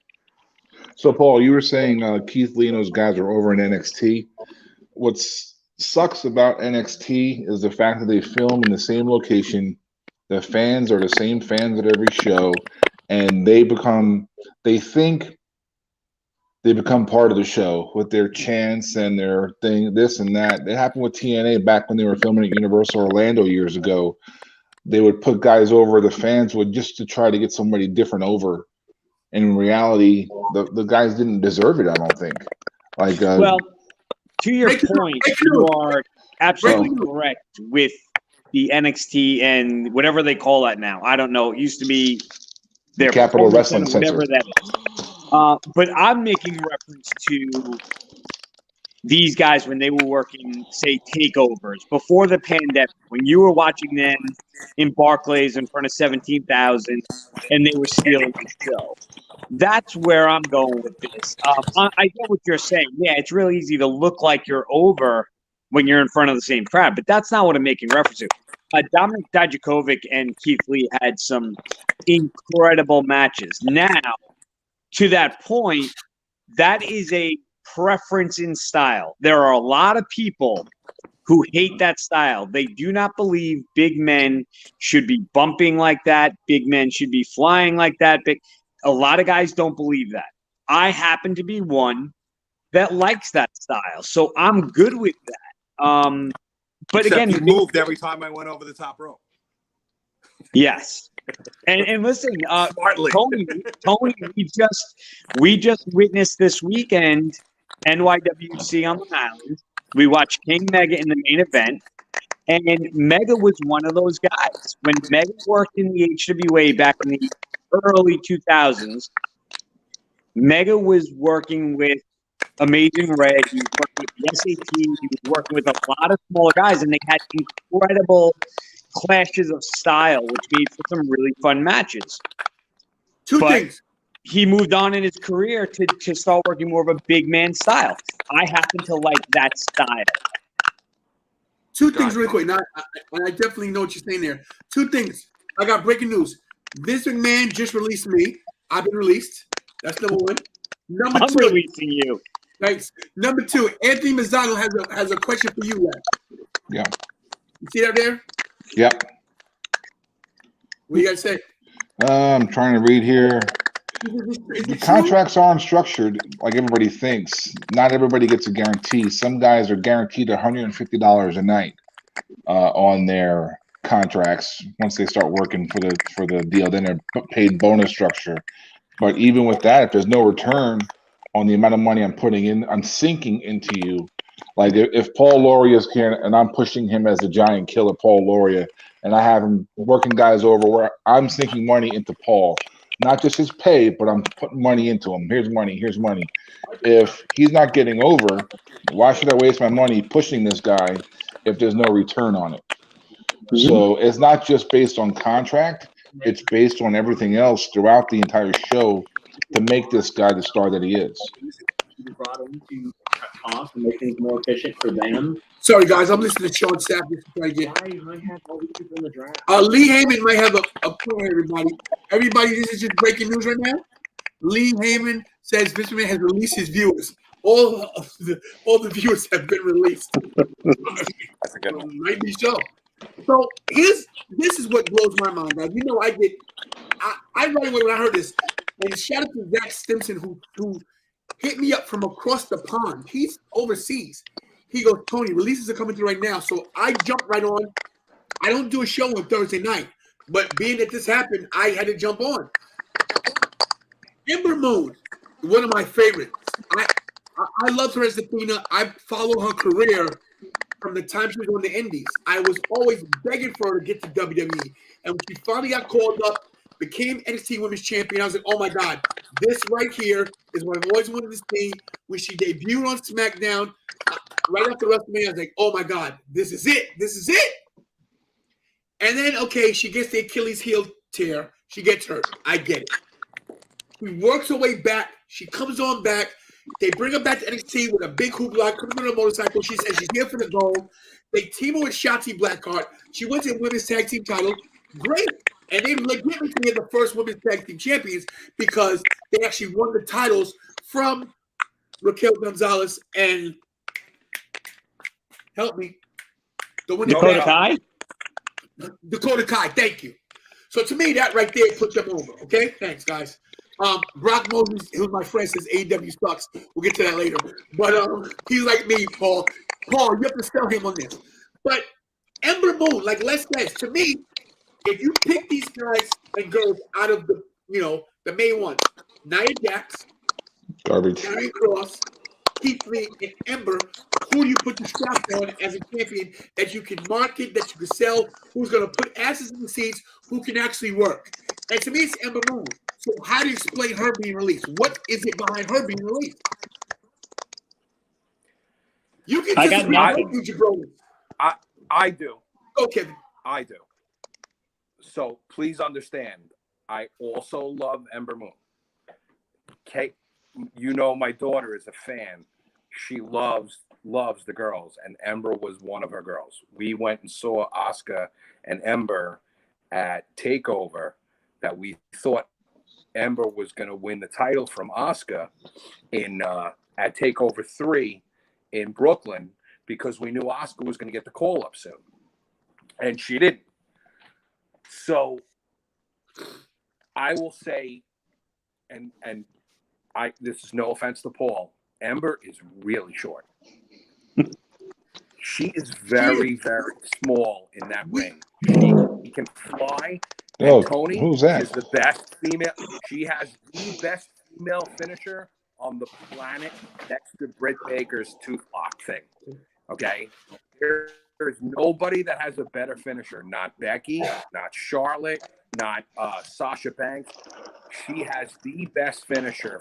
You know, that fly, the Eclipse, the Flying Stunner. It's unreal.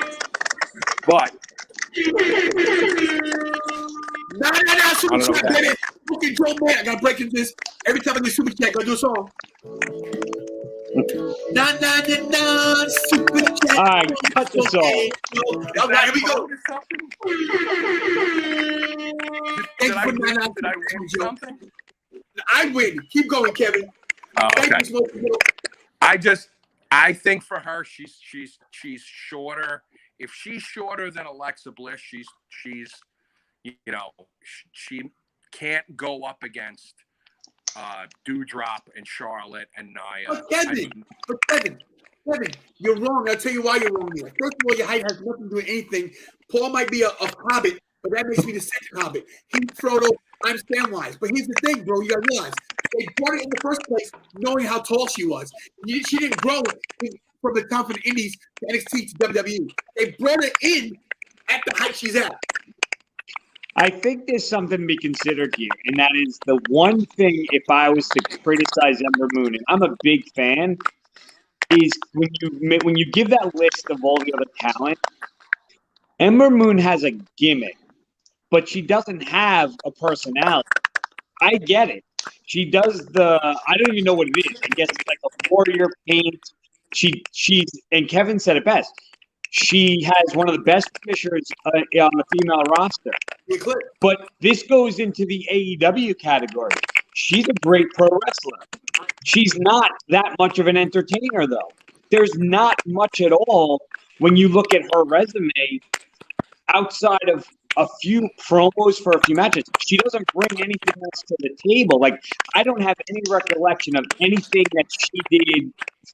And I'm talking personality, character-wise, outside of the outfit and the style that she had. She doesn't do anything else except wrestle. So when you take the Alexa Blisses, when you take the Charlotte Flairs, when you take the Beckys and that whole other roster, everybody else has these backstories, these characters. They do the promos. There's almost like you could see their whole picture. I don't see the whole picture of Ember Moon. I see a gimmick. I see ring attire, and I see really good wrestling, but I don't see the sports entertainer in Ember Moon. Do you think that's because they won't let her? That I don't know. Now, I do believe that somebody somewhere – this is a great conversation, Les, because we're throwing out our opinions, but at the same time, what your point is that did creative drop the ball?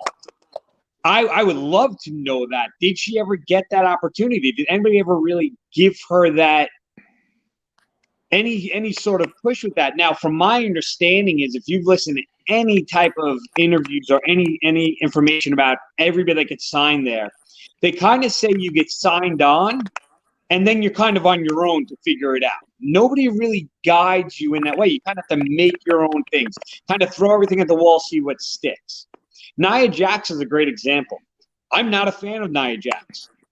Now, the question is, if Nia Jax was in NXT and not handled only through the WWE creative that we've seen, would Nia Jax be great if you saw her in AEW standing in the ring with Britt Baker? I don't know. I don't know. I don't know that stuff. I'm not going to say yes or no because I've only seen one version of her, and that's the WWE version, and that's it. And if you take that backwards and you say, look at Karrion Kross and Scarlett, look at their entrance, look at everything they did. That was amazing. Then you put them in the WWE version, and everybody's like, what is this? I don't know what the Nia Jax version would have been in another, somebody else doing it, not WWE straight up. Kevin, we're getting a lot of feedback from your mic. I'm not sure what it is. See if you can get it settled. Oh, we lost him. He left. You just hung up on him. No, I was trying to get. He's trying to. I don't know if he's moving. Something's blown in the air. But just so you guys know, we're at 2977, so we're 23 away from 3,000. I jumped a lot because of the show. You got a lot of comments here, and you guys are doing great, by the way. Everybody's saying, "Wow, great panel." Let's just get on to all the the quick comments. Lee Hammy says he feels like a matter of time before Jeff Hardy and Oscar are gone. We lost less. I believe the stock's been dropping since the pandemic. We saw Triple H and Stephanie sell all their stock before they went to Peacock. Budget cuts, lies. I honestly think to sign everybody so they don't what? Sign everybody so they don't go to the competition backfired. We got less back. My bad. No, you're good. With all the releases, no way. This will not happen. I could see the Usos getting released. Get out of here. You think? No way. With another DUI? Well, you know what? Okay. You guys definitely brought a different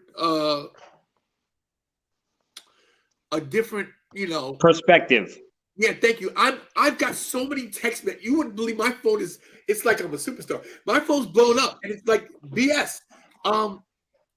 Not just perspective, but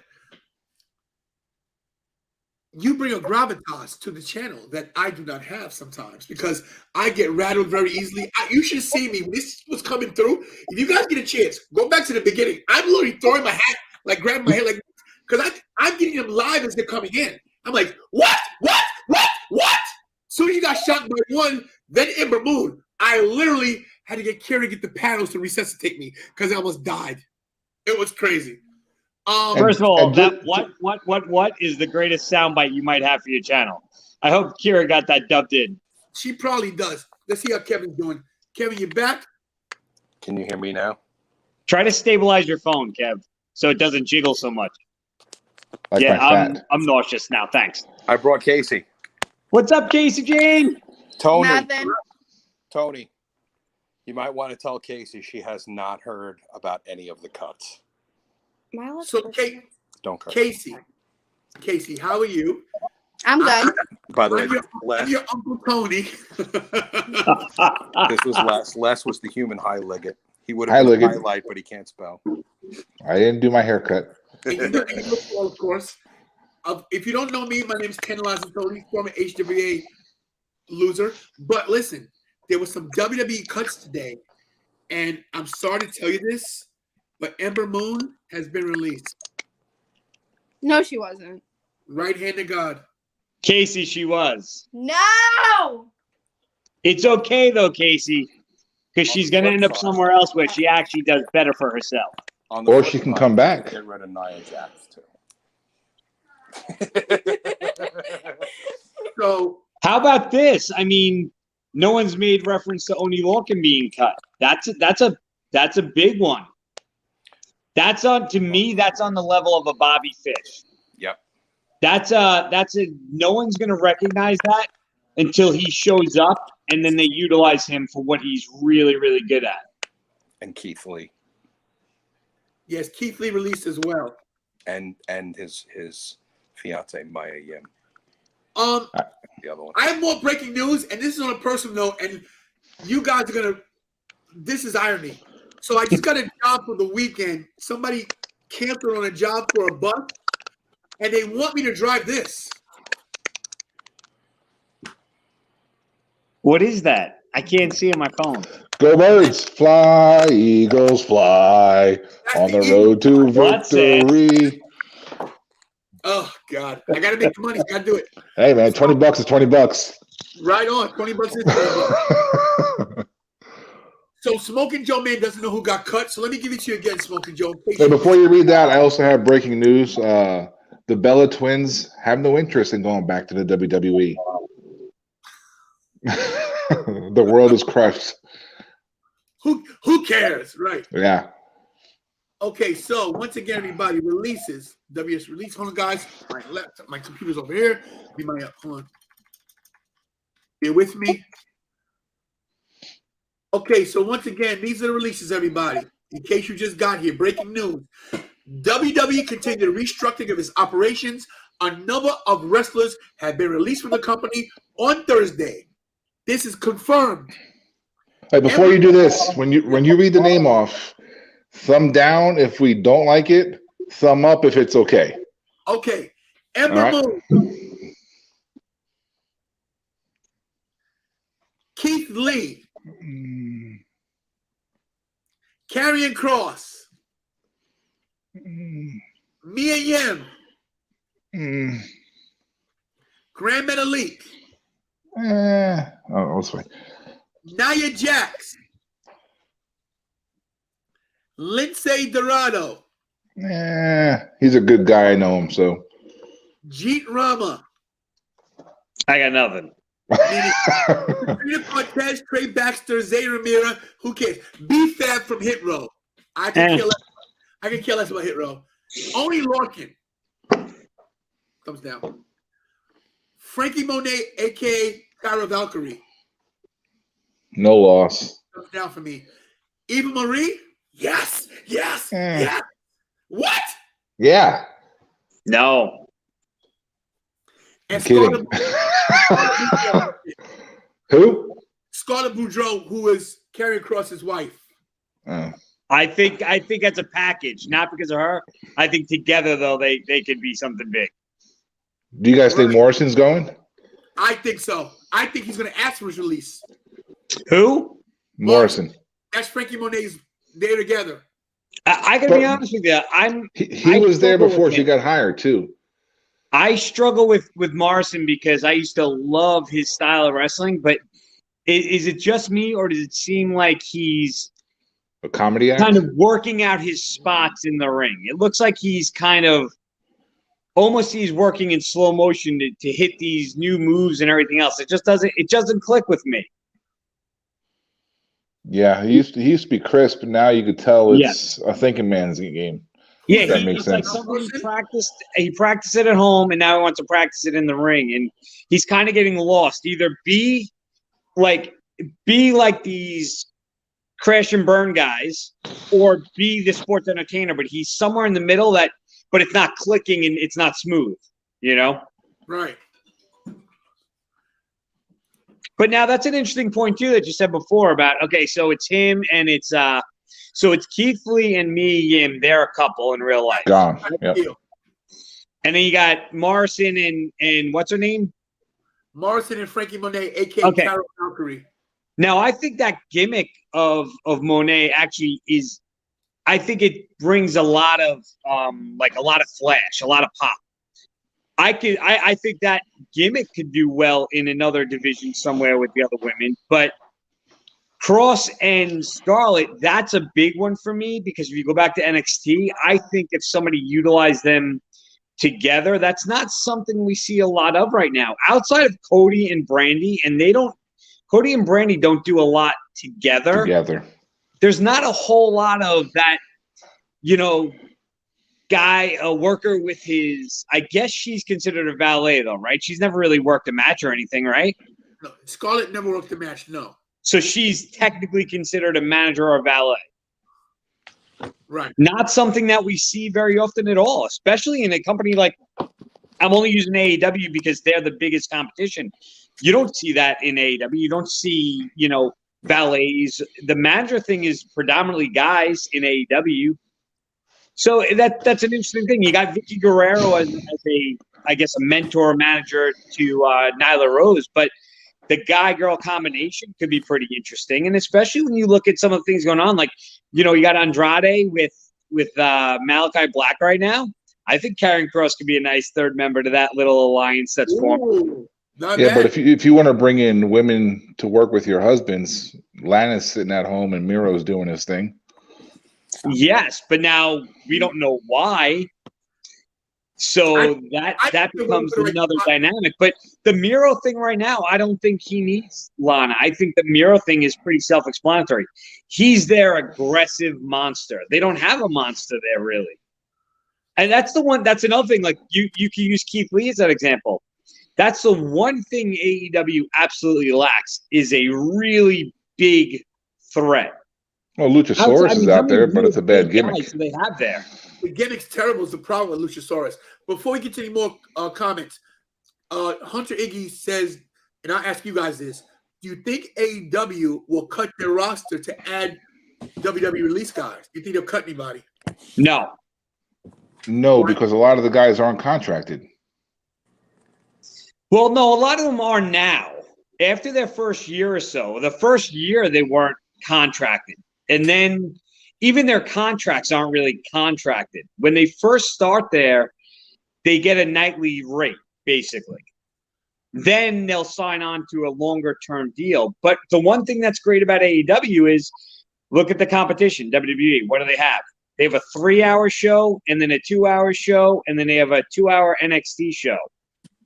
AEW has 2 YouTube shows, which I know they struggle, but you've got a 2-hour show and then a 1-hour show.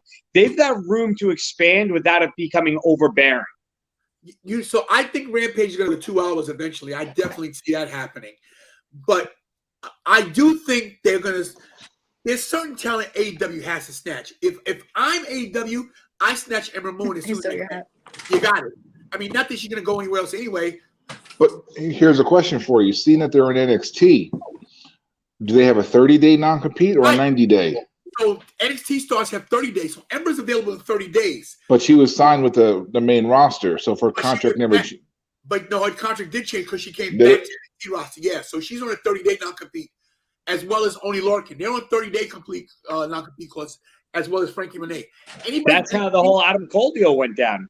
Right. Adam Cole didn't even realize it, and he realized very late that it was only on 30, not 60 or 90, and that's why they were able to bring him in and do that whole thing with the double swerve with Bryan Danielson.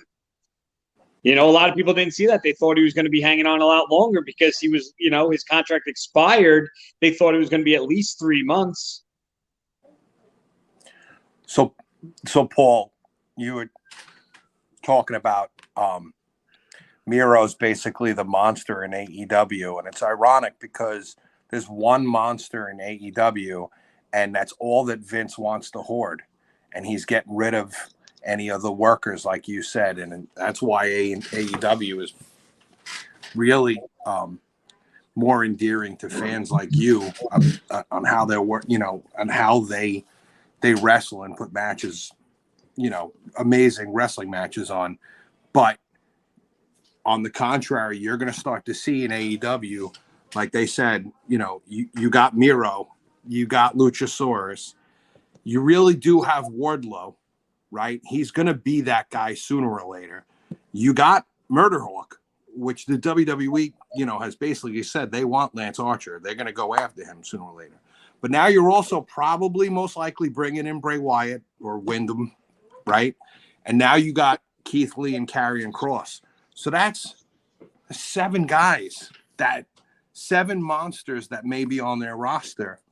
And, you know, when a guy like Keith Lee or Miro shows up, you know, and that's a good point. Somebody else just brought that up. You know, Oni Lorcan left. You're going to lose Kyle O'Reilly in a couple of months too. So Kyle O'Reilly, Bobby Fish, Adam Cole back on. Well, keep in mind, though, Kyle O'Reilly, you know they're going to offer him a ton of money to try to stay. The one other shocker for me and these releases is BFAB. Because why are you rushing Hit Row up and then cutting one portion of them, and now you have yet another 3-man group? Because they're all going to go. They're gone. Hit Row's they're gone. Trust me. I don't know why they called up in the first place. Hit Row's gone. Before we go any further, Paul, turn your phone sideways.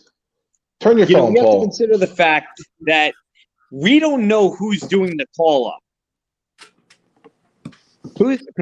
Turn your phone sideways. We're portraiting.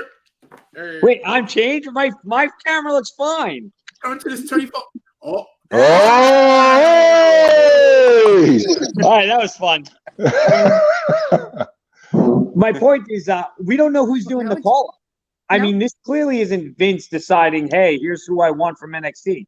Somebody's calling up. It seems like it's almost like corporate America. There's management. Somebody from WWE higher up is calling Triple H and Shawn saying, I want these guys. Triple H ain't there. That what? Triple H isn't there. My point is, they're calling NXT and they're saying, I want these guys brought up to the main roster. Then they get to the main roster and then Vince sees them and he's like, what do I got here? Who is this? Like, that's the impression that I get with this stuff. I don't think Vince is the one saying, let me bring him up on Monday and then on Friday I don't like him. I think he gets to see them when they're brought up. So the question is, who's making the decision to bring them up? And then I guess it's not meeting the criteria that they want. That's what it seems to be. Because we saw the Keith Lee transformation how many times? Between the name, the music, the gimmick, the look. We saw the same thing with Karrion Kross. He came in, they changed. They didn't necessarily change, but they added to him. Suddenly it was a different look, a new gimmick, different music. And they do that with him too. So obviously it's like going through phases when you get brought up. Okay, so a lot of people, and by the way, two agrees. Answer this question so he stops spamming. Yes, we're ready to see Wyndham Wyatt. Thank you. But it's Ain't gonna happen. Not yet. Make it happen. We Ain't want gonna to see happen. He's going back to I the don't Fed. want that yet. I think he's going back to the Fed. Oh, I don't think that. I don't They think just released three new pieces of merchandise on WWEshop.com of Bray Wyatt, not discounted. I think he's going back. Wow, that's shocking. Interesting. B-Fab never got a chance to hit Roger's debut, and they'll be going. I agree. Richie says, "Thank God they didn't release Drew Gulak." That kid's really good, actually. Hit Row got played. Frankie Monet says she's feeling disappointed, sends anger on laughter on Twitter. Next message wrestlers AEW 30-day non-compete clause. Let me ask you guys: can WWE come? WWE's gonna be fine. They're not Come back. They never left. Yeah, they didn't leave. Here's what I was talking about. Kevin Owens' contract is up in January. He's a WWE guy. You don't think he'd go to AEW? Nope. Really? Yeah, I don't think so. Kevin? If you hear yelling in the background, that's my boys. So I think Kevin is I think Kevin Owens is unfortunately going, and I think I agree with Les that he is probably going to be better suited in WWE, but I think that I definitely think he's gonna go, and he might suffer for it. I think. Listen, I don't know if you saw that, but that's my wife in the background, basically yelling at all my kids to go to bed.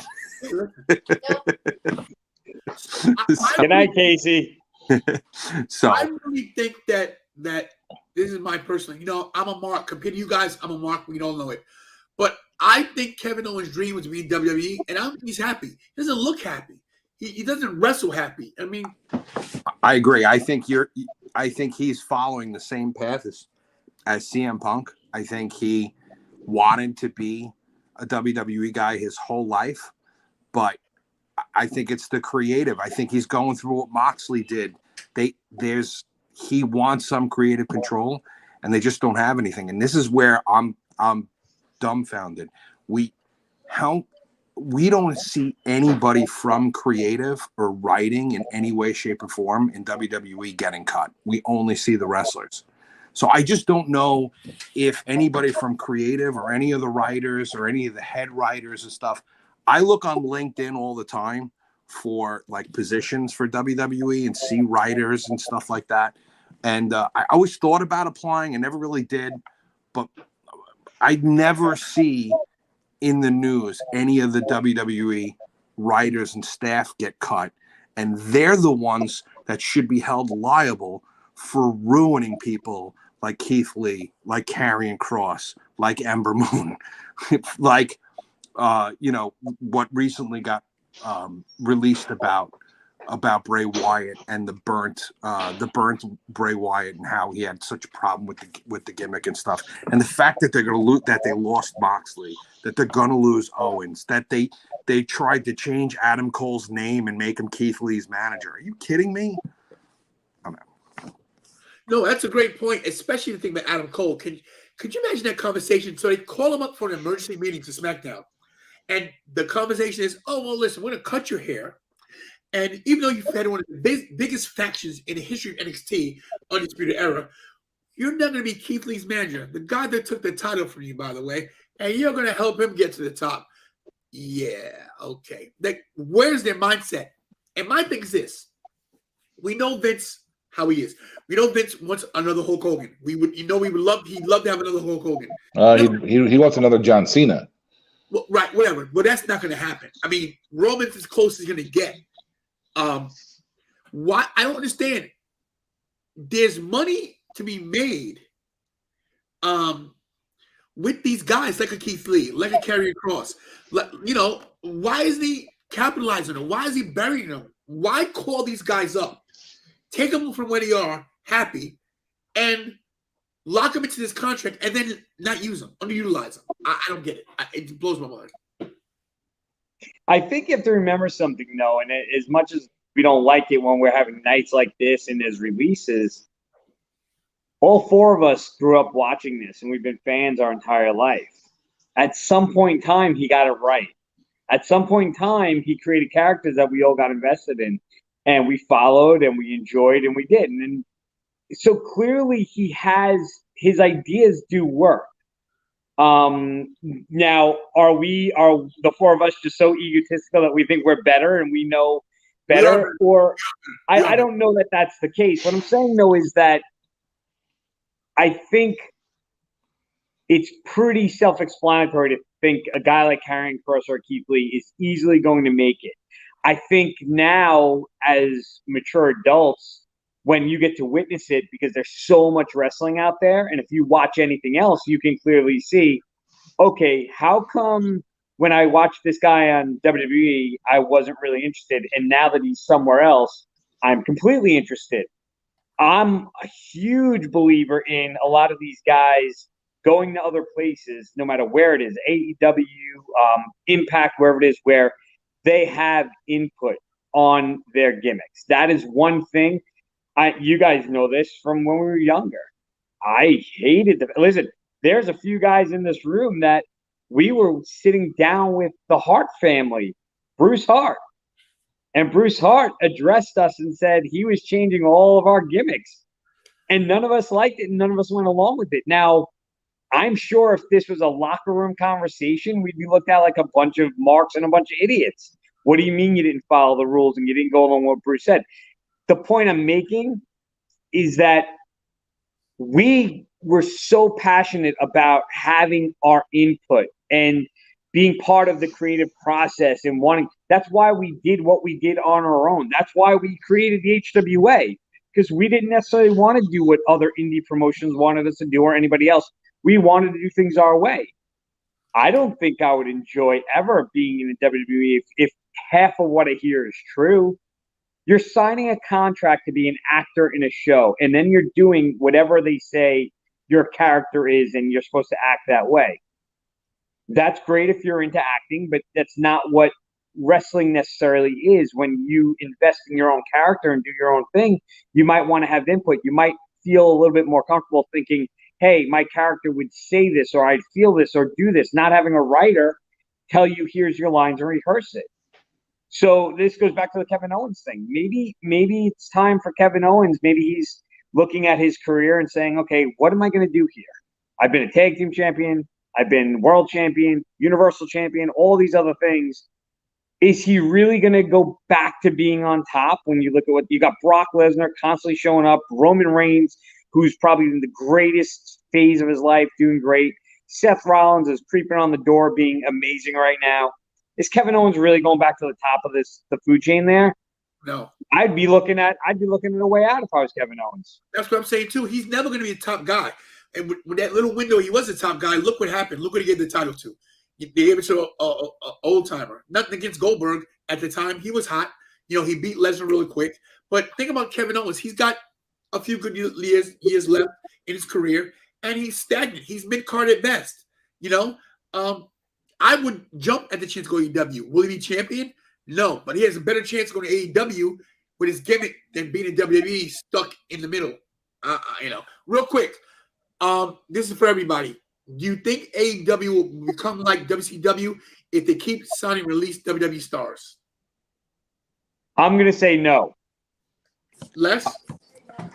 I think they're going to become a TNA. Kevin? Ooh, that's a dangerous one. I say yes, because at some point in time, all of these egos will be too many cooks in the kitchen, and I think that by cutting the money, there will be talk about, like, we don't know if WWE is going to get sold to Disney with this, with all the rumors and stuff, and you don't know if Disney is going to end up picking up AEW. I honestly, Later in the day. But you don't think it is? no. I feel like WWE is gonna get sold to Disney, but I don't think AEW will. Okay. I like Casey's take. Hey, Kira! Casey's a fan. I'm a fan. Oh, All right, here's a question for you three, real quickly, while Tony's scanning through the computer. If you were actively wrestling right now in the indie scene and you got 2 phone calls, you can go to WWE or you can go to AEW, and WWE, maybe they want to send you to NXT, or you can go to AEW. What would you guys choose? NXT. WWE. I feel like WWE pays a lot more, but it's kind of like AEW is kind of like really big right now. I feel like I'd probably go to AEW. Not gonna lie. NXT. Ask that question again, Paul. So ask that question again. I want her to answer this one. Kira, how are you doing tonight? I'm great. How are you doing? Good. It was great seeing you the other day. Yeah, you too. So my question is, if you were an aspiring independent worker and you got 2 phone calls, one from NXT to come in to work for them with the potential of going to the main roster, or you got called from AEW to come in, which company would you choose to work for? I'm going to AEW for sure. Because I feel like AEW, you'd be more passionate about it. NXT is just like, you're not even getting shown for your work. It's gimmick. You think it's gimmick based? It's more gimmick based. Mm-hmm. More. So here's the thing, and you guys know I'm a WWF guy. I'm not gonna lie, and Paul's gonna probably piss himself when I say this. But what's going on now, and what I'm watching, and now that I've been to AEW shows, you guys know I'm a WrestleMania guy. Go to WrestleMania every year. You guys know I'm a mark. You can tell right here. But if they call me today, I will go to AEW because they will let Tantalizing be Tantalizing. They changed Absolutely name, correct. They changed my name to in WWE to Bus Driver Jabroni. That's what they would do. So I would go to AEW just because I believe that Tony Khan, maybe he's not as well versed in the world of wrestling as Vince, but he's gonna let me be me and let me get myself over. Okay, Les, what about you? NXT. It's proven. I'm with them. It's only because of the training, right? Like, I feel like these guys are going to get better at AEW. They're going to get, they're going to get their shot in AEW, but it's only due to the fact that they learned, the basic fundamentals in NXT and got in shape and got, their weight training, their food supplements. They got put on the right path in NXT. So if the WWE drops the ball with them, then releases, go there. So none of these things, like the releases and all that stuff, that doesn't concern you as far as a security standpoint for you to sign on to something? There is no security in wrestling. That's true, but you're right. But historically, in the 3 years, you look outside of 1 or 2 guys that did stuff outside the company that really damaged their own personal being. AEW's been pretty solid with contract renewals. Look at a John Moxley situation. This guy's in the middle of a tournament that he was clearly supposed to go to the main event to potentially wrestle for the world title. That's a big program you got set up for the guy. Turns around, puts himself into alcohol rehab because of the problem, and not only did they completely support him, but they literally based a show around all the support with everybody. Everybody there that goes through something, it is genuinely a family environment. And that's from personal preference. Like I speak to people that work there and they tell me these things directly. had a recent conversation with John Silver, who flat out said to me, he's like, it's incredible the input that they like. He has so much creative freedom. For me personally, I'm sorry that the coaching staff alone, you're going to put me in a locker room with Dean Malenko, Jerry Lane, Billy Gunn, Dustin Rhodes, while Jim Ross, who's been in the wrestling industry for over 50 years, this is the input I'm going to get when I go to work every day.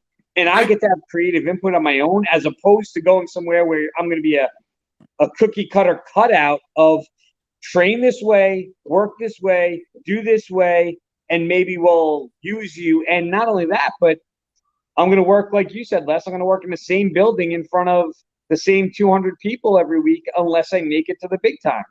I can attest to this when Paul says, I was backstage AEW for literally maybe 90 seconds to 2 minutes. And then he got kicked out. What's this guy doing in here? I'm going to get a charger. I'm listening. I was actually invited, and I could see, I don't know if you guys have been backstage in a WWE show or NXT show. You're nervous walking around. You're scared to talk to anybody. Back there, high fives, fist bumps. What's up, bro? Oh, hey. Like, the atmosphere back there was so different. Even at a show, it's like everybody is about themselves in WWE. Like, here's the problem, the fan-wise. You go to an AEW show, you see Stone Cold shirts, you see WWE shirts, they're not throwing you out in the front row. They're not kicking you out. You cannot wait. Hey, Paul got a free shirt because of that. Did he really? Yeah, back in 1992, I think it was. Oh, good, Tony, good, you know what shirt I was wearing?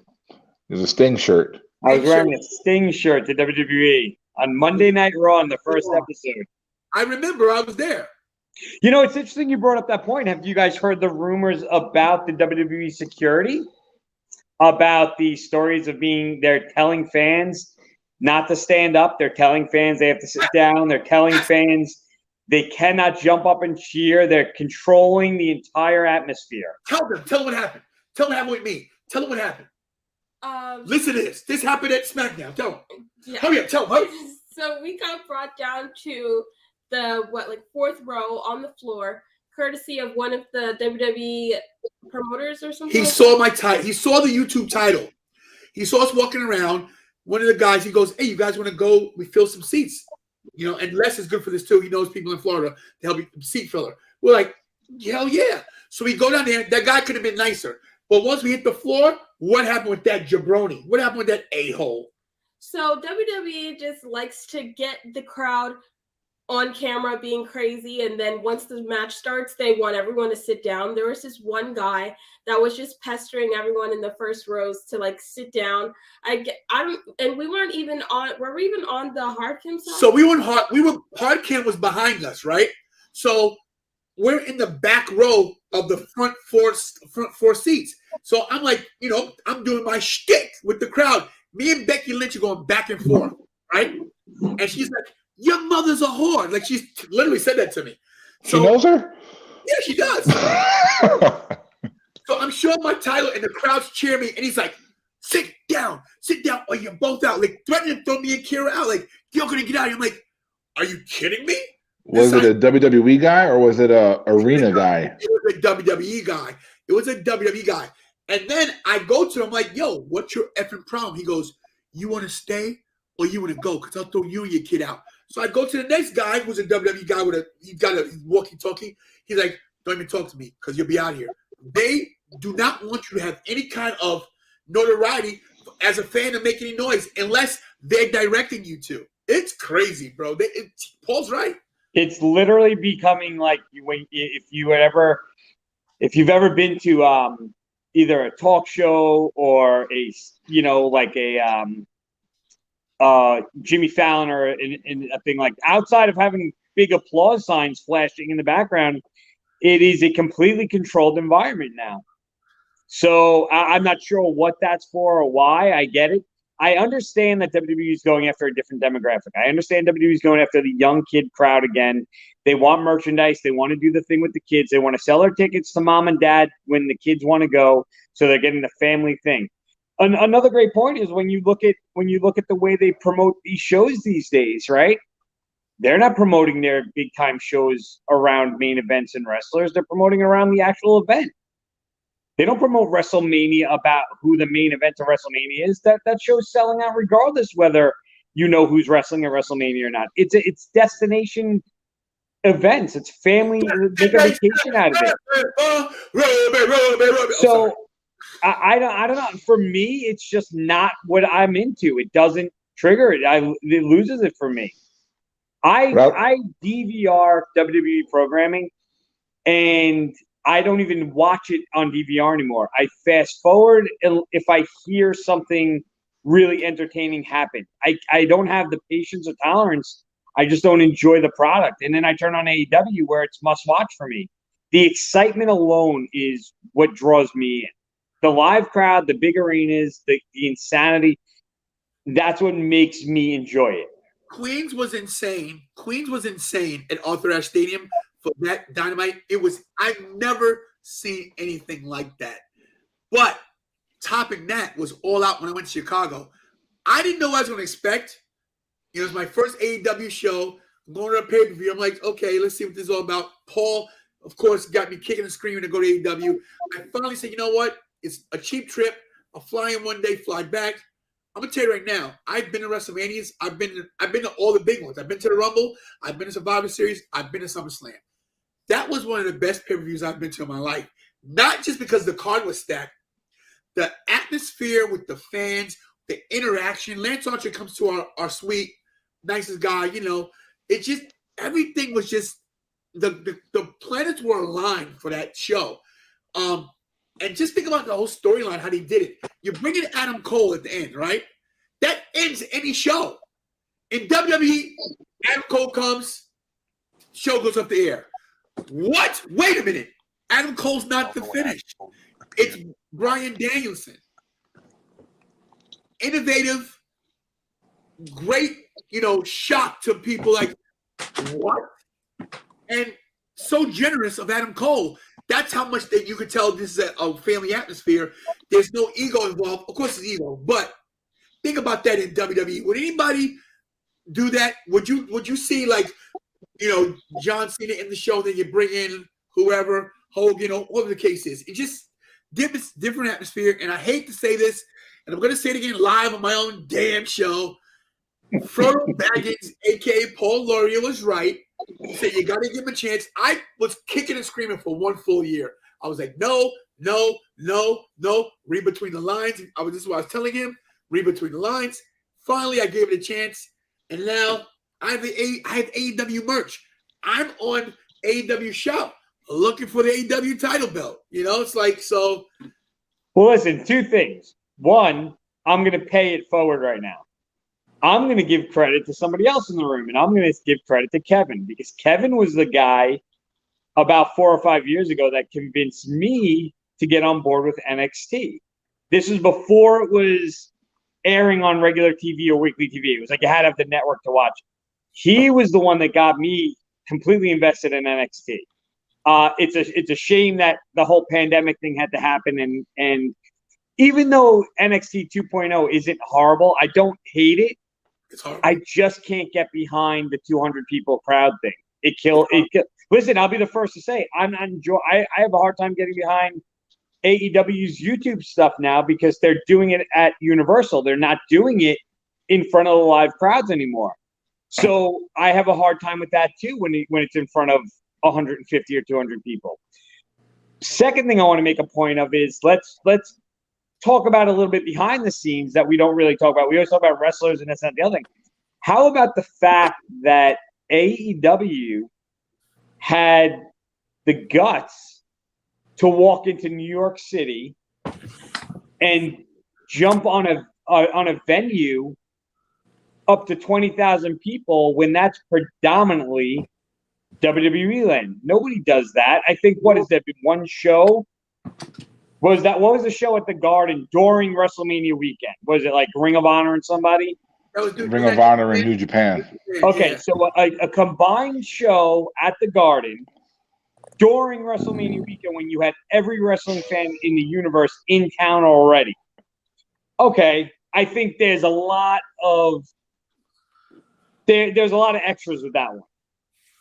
You talk about AEW having the guts to say, we're coming to New York, we're going 15 miles from the Garden, which is WWE land, and we're gonna book a show there up in the Northeast with no one else. When's the last time we saw anything up there? I remember 25 years ago going to Meadowlands to see WCW. It wasn't even then. It was like NWA back then. Yeah. And not only did it, but did it successfully. And the best part about this is, in a few weeks, we're going to see the ultimate comparison. WWE comes to UBS Arena on Long Island, and a week later, AEW comes to the same arena on Long Island. So, unless they both sell out, it'll be really, really interesting to see what happens on those two shows. You can't compare that right now, and I'm not saying you can compare it because of the different types of companies, but anytime, anywhere that you open a new venue, everyone's going to see it. Everyone. Okay, if you tell me that AEW sells that show out in 3 weeks and WWE sells it out in 2 months, that says something. I mean, but if ticket point prices, let's see what product they put out. You will never get a more apples to apples comparison than two companies in the exact same venue with a 2 week time frame of each other. Let's see who does better with that one. They both have the same clean slate to work on. Let's see what happens. If one company is selling tickets for $25, the other company is selling tickets for $75, and the house may be different price-wise, who's making more money? I don't think that matters when you look at the fact that you got it's a $50 ticket difference, and we're not talking Tony. Yeah, we're not talking Tony's tickets where he's buying $3,000 front row tickets just so he can yell at security guards. It's a $50 ticket that is a lot of that's a full tank of gas now.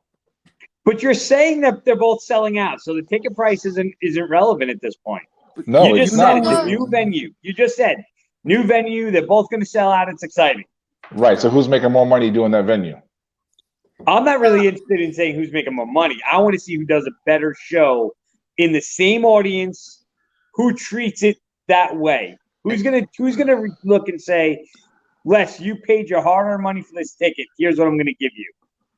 Do you think there's a difference between a Rocky Horror Picture Show crowd and an ET crowd?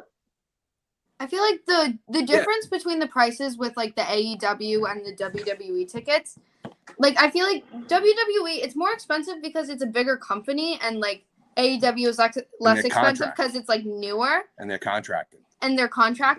But like still, it's like $75 is a lot for one ticket. It doesn't matter how big the company is. If you're trying to get into a show that a lot of people are like my dad, I've been to so many wrestling shows at this point because of him. And like if with one ticket being $75 to get a seat all the way in the back where you have to kind of like look up at the screen instead of being able to see the ring, like you might as well just watch it at home for free.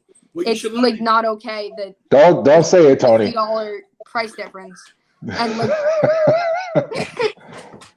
and with AEW, with them being a newer company and like everything, I feel like it's the hot new band. That's yeah. So Paul, if you were to watch, now wanting to go see it. If you guys were to watch AEW on mute, would you have the same experience? Yes. Maybe not the same. I would enjoy it more than I would enjoy WWE on mute. Because I like to sit there and watch wrestling on mute, and if I'm still entertained or still want to watch the match, then I know it was a good match. If I'm watching AEW to be part of the crowd and to do all the chants and everything else, I'm there to watch the crowd, not the wrestling. So to me, it's I'm in the middle of that. I like both, and I don't think WWE caters to both. AEW, for me, caters to both. I could watch. In Paul's defense with the mute thing, I'll tell you the thing that he's really pointed out on many occasions is it's not the same repetitive match. Right. It's always No. you're not going to see, you're not going to see Britt Baker versus Ty Conti for the next 6 months. You would see Asuka versus Nia Jax for 6 months. Story after story after story, house show after house show after house show, if that's a gimmick that's working with WWE. And if I'm watching Asuka versus Nia Jax for the 45th time, the 45th week in a row, and I put it on mute, I'm going to the bathroom. But if it's the first time I'm looking at, Britt versus Jade Cargill or Jamie Hayter versus Serena Deeb, I'm probably okay watching that on mute because I'm going to see some shit. Not only that, I could watch WWE on mute, and I could watch AJ Styles get RKO'd going for a flying forearm 7 weeks in a row. He just realized that he watch, crashed and sorry. Or I could watch Bryan Danielson in mute working with anybody he's worked with in some of them. And let me tell you something. I didn't need sound to know how stiff those chops were or those kicks. When I'm watching blood form and handprints on each other's chest, I don't need the sound for that. And I don't need the sound to watch the beads of sweat blasting off somebody's back in their front when they're getting kicked the way they are. That's what you're watching. That's what you're seeing. Or I could watch the same, like Kevin said, the same routine over and over and over again. You watch the Young Bucks doing 55 leg slaps in 3 minutes with 16 tilt-a-whirl DDTs and then dives to the outside every match. It's kind of repetitive. Yes, but now here's what's interesting about your point. You're right. The Young Bucks segment of a show is going to seem a little repetitive with the leg slaps and everything. Absolutely. So for 10 minutes, I might seem the repetitive thing. For 3 hours on WWE, I'm seeing the same thing week after week. I could shut it off and turn it on 2 weeks later. Guess what I'm going to see? I'm going to see Carmella with Liv Morgan again with the same face mask. I'm going to see Becky with Bianca Belair in the same segment every week. I'm going to watch Seth Rollins in the same segment every week. I have diversity in my AEW. I could watch Malachi Black have an incredible match. I could watch the Young Bucks do their leg slaps. I could watch Bryan Danielson have one of the, I guess we'll call it strong style matches. I have everything across the board. So yeah, some things are repetitive. But then again, the Young Bucks don't work every single week either. So you're not getting all of that. You're getting, they work every so often, but you're not getting it all over and over and over again. That's another thing. I have yet, and I know they're a new company, 2 years old, but I don't feel that I'm being forced the exact same show every single week. WWE, you have a whole boatload of talent. You just let half go. And yet I'm still watching the same format as if somebody just saved it from the week before and threw it on and said, okay, let's just do it again this week.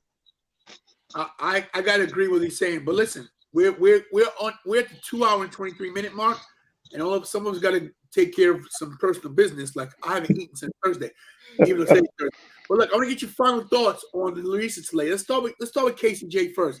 Casey, Ember Moon gone. I mean, I'm not happy about that. Kevin.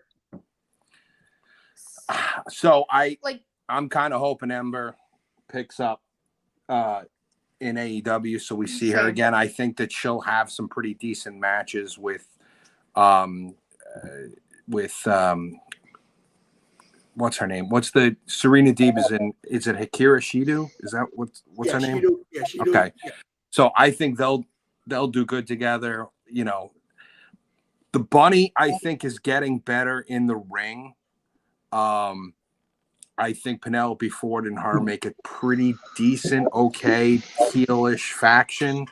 And look, I'm a Ty Conti fan. I was a fan of hers at the in the cruiserweight in the what's the chick tournament. Mae Young Classic. Mae Young Classic. I was a fan of her in the Mae Young Classic. I think she's got star potential because I think she's got looks and striking skills. And I think that she'll do better in AEW. Nia Jax is going to be out for a while. You know, we're going to see the Luchas over there. I think we'll see the Luchas before you know it. And Right. I think Karrion and Scarlett go back to Impact, in my opinion. And then who else? Mia Yim. Mia Yim, yeah. I personally have been a fan of Ember Moon since she started in the Mae Young Classic. Well, we saw her take over 3, right? We saw her, yeah. I've always been a fan of her. I've always thought she was a really good wrestler. I've always looked up to her with that, and I've always thought she was really cool. So, not really happy that she was released, but if she does like join AEW, it will be really cool to see. Like, because most of the girls on there are really good. Miro and Keith Lee, if that happens, that's going to be a good thing. And Mia Yim, we can't overlook Mia Yim. You can't. She's honestly, the girl can work. She can. She can work. She's probably, she's probably the underdog here. Again, given a crappy gimmick,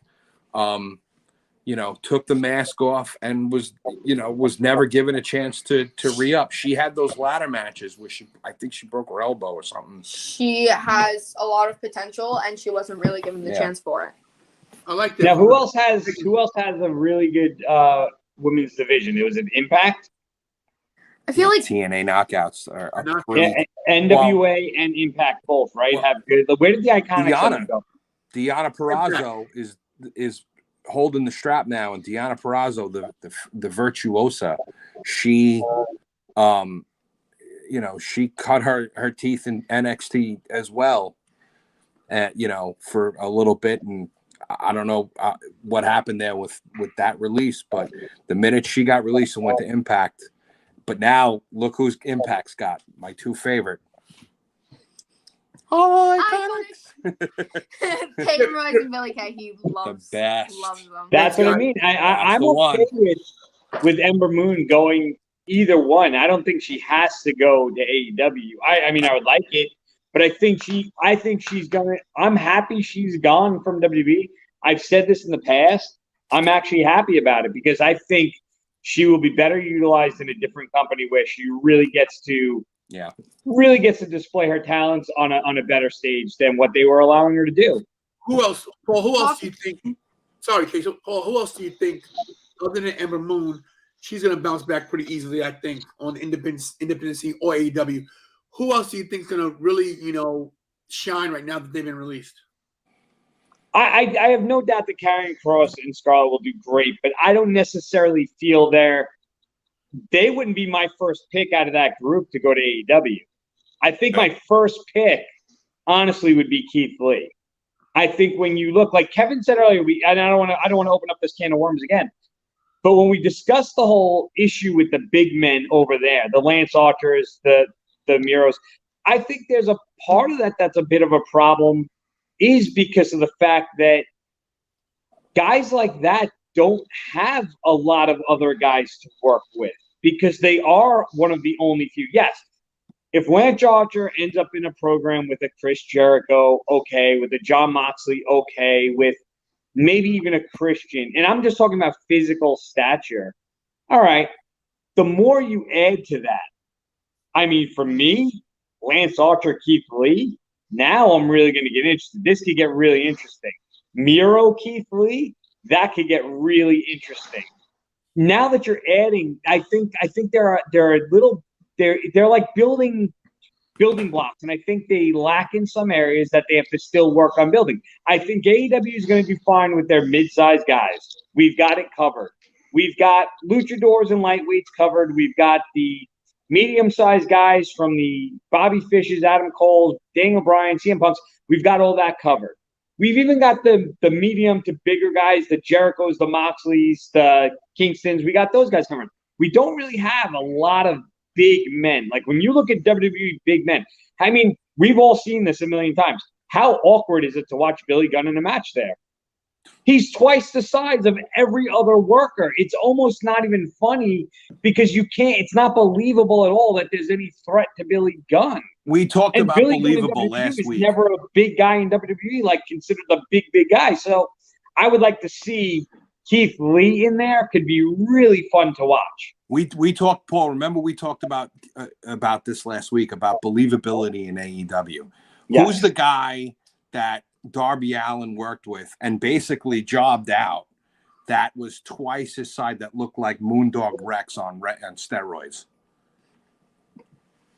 The guy He's with with is he the guy that's with QT Marshall? yes. The And Blade he guy. wears, like, the white overcoat. Oh, what is his? I don't know his name. No, off the top of my head, but- he looks like a hairy like Ultimate yes, Warrior. but he's jacked. He's a jacked Yeah. up guy. Totally like Darby Allin and all 45 pounds soaking wet while holding a cinder block, doing a coffin drop on a gigantic woolly mammoth.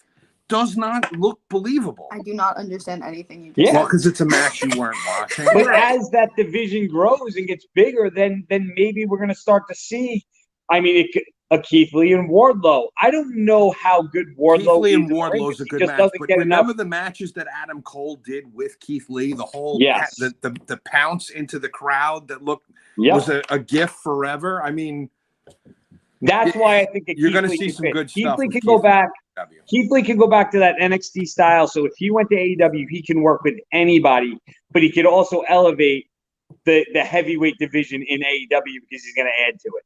This is why everyone has to watch next week, because if you notice, Paul and Kevin will go back and forth all night long. So they're gonna have next week. They're gonna have top 5 wrestlers who are underutilized in the WWE.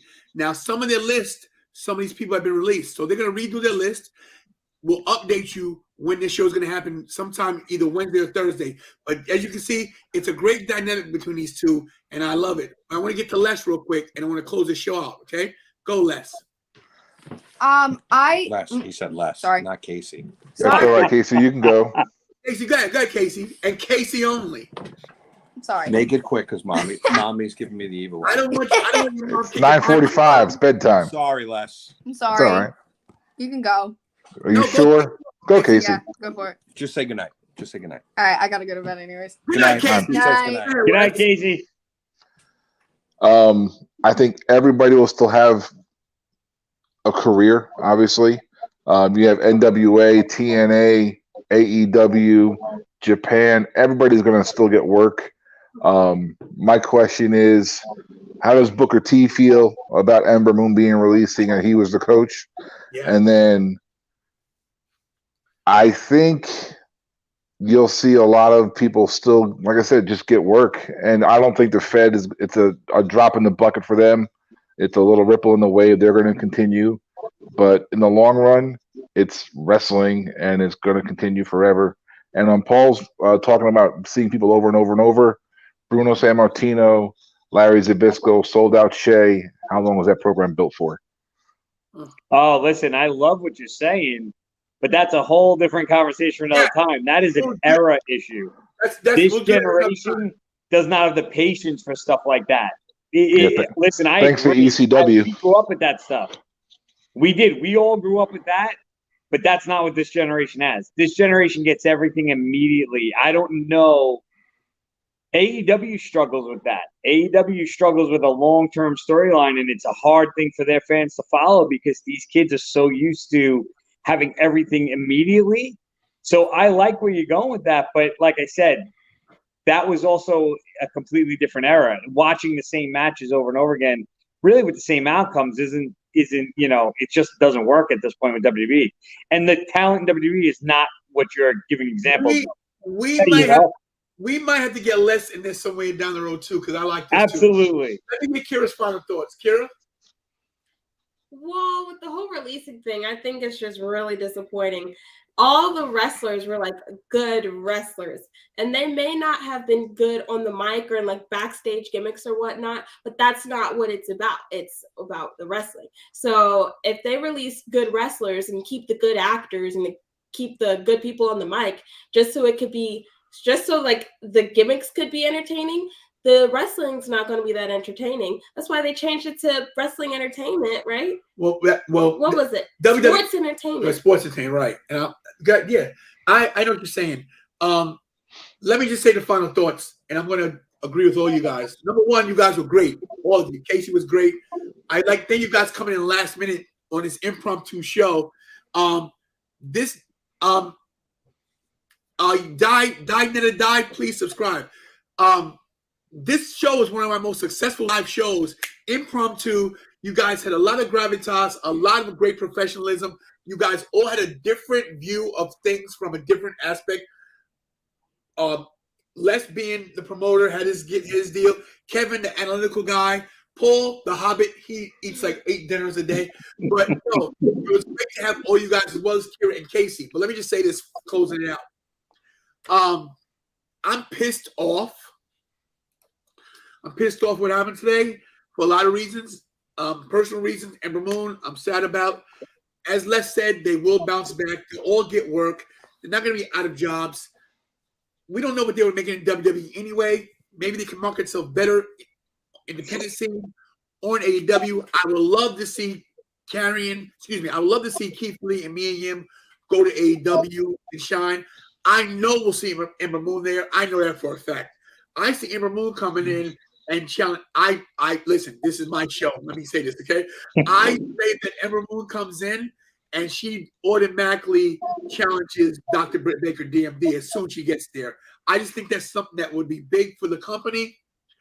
And I think she would put the women's division to another level just because of what she brings to the show, and they never gave her a real shot.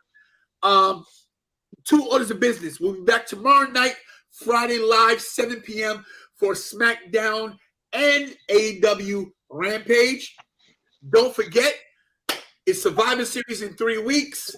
Also, WrestleCade, 26th, 27th, 28th in North Carolina. I will be there in North Carolina, staying with my daughter Evolve, Jasmine. I am sponsoring 2 Co-Scorpio. I'll be at his table. If it's your first time here, subscribe, share, hit the notification button so you know anytime I'm coming on. I'd like to thank Casey Jane. I'd like to thank Psycho Kevin Bates. I'd like to thank Les Allier from Local Pro Wrestling. I'd like to thank The Hobbit, Frodo Baggins, Paul Luria. Of course, the best producer in the land. 30%. 30% Kira. Hey, Chrissy. And last question, men say AEW, we got you. If I didn't get to your comments, please forgive me. Ask the questions tomorrow. Don't forget, I have a Patreon account. Wait a minute, let's get that up real quick. I am on Patreon, everybody. Right here, Tantalizing Tony's Patreon. So if you want to subscribe for monthly, help me out.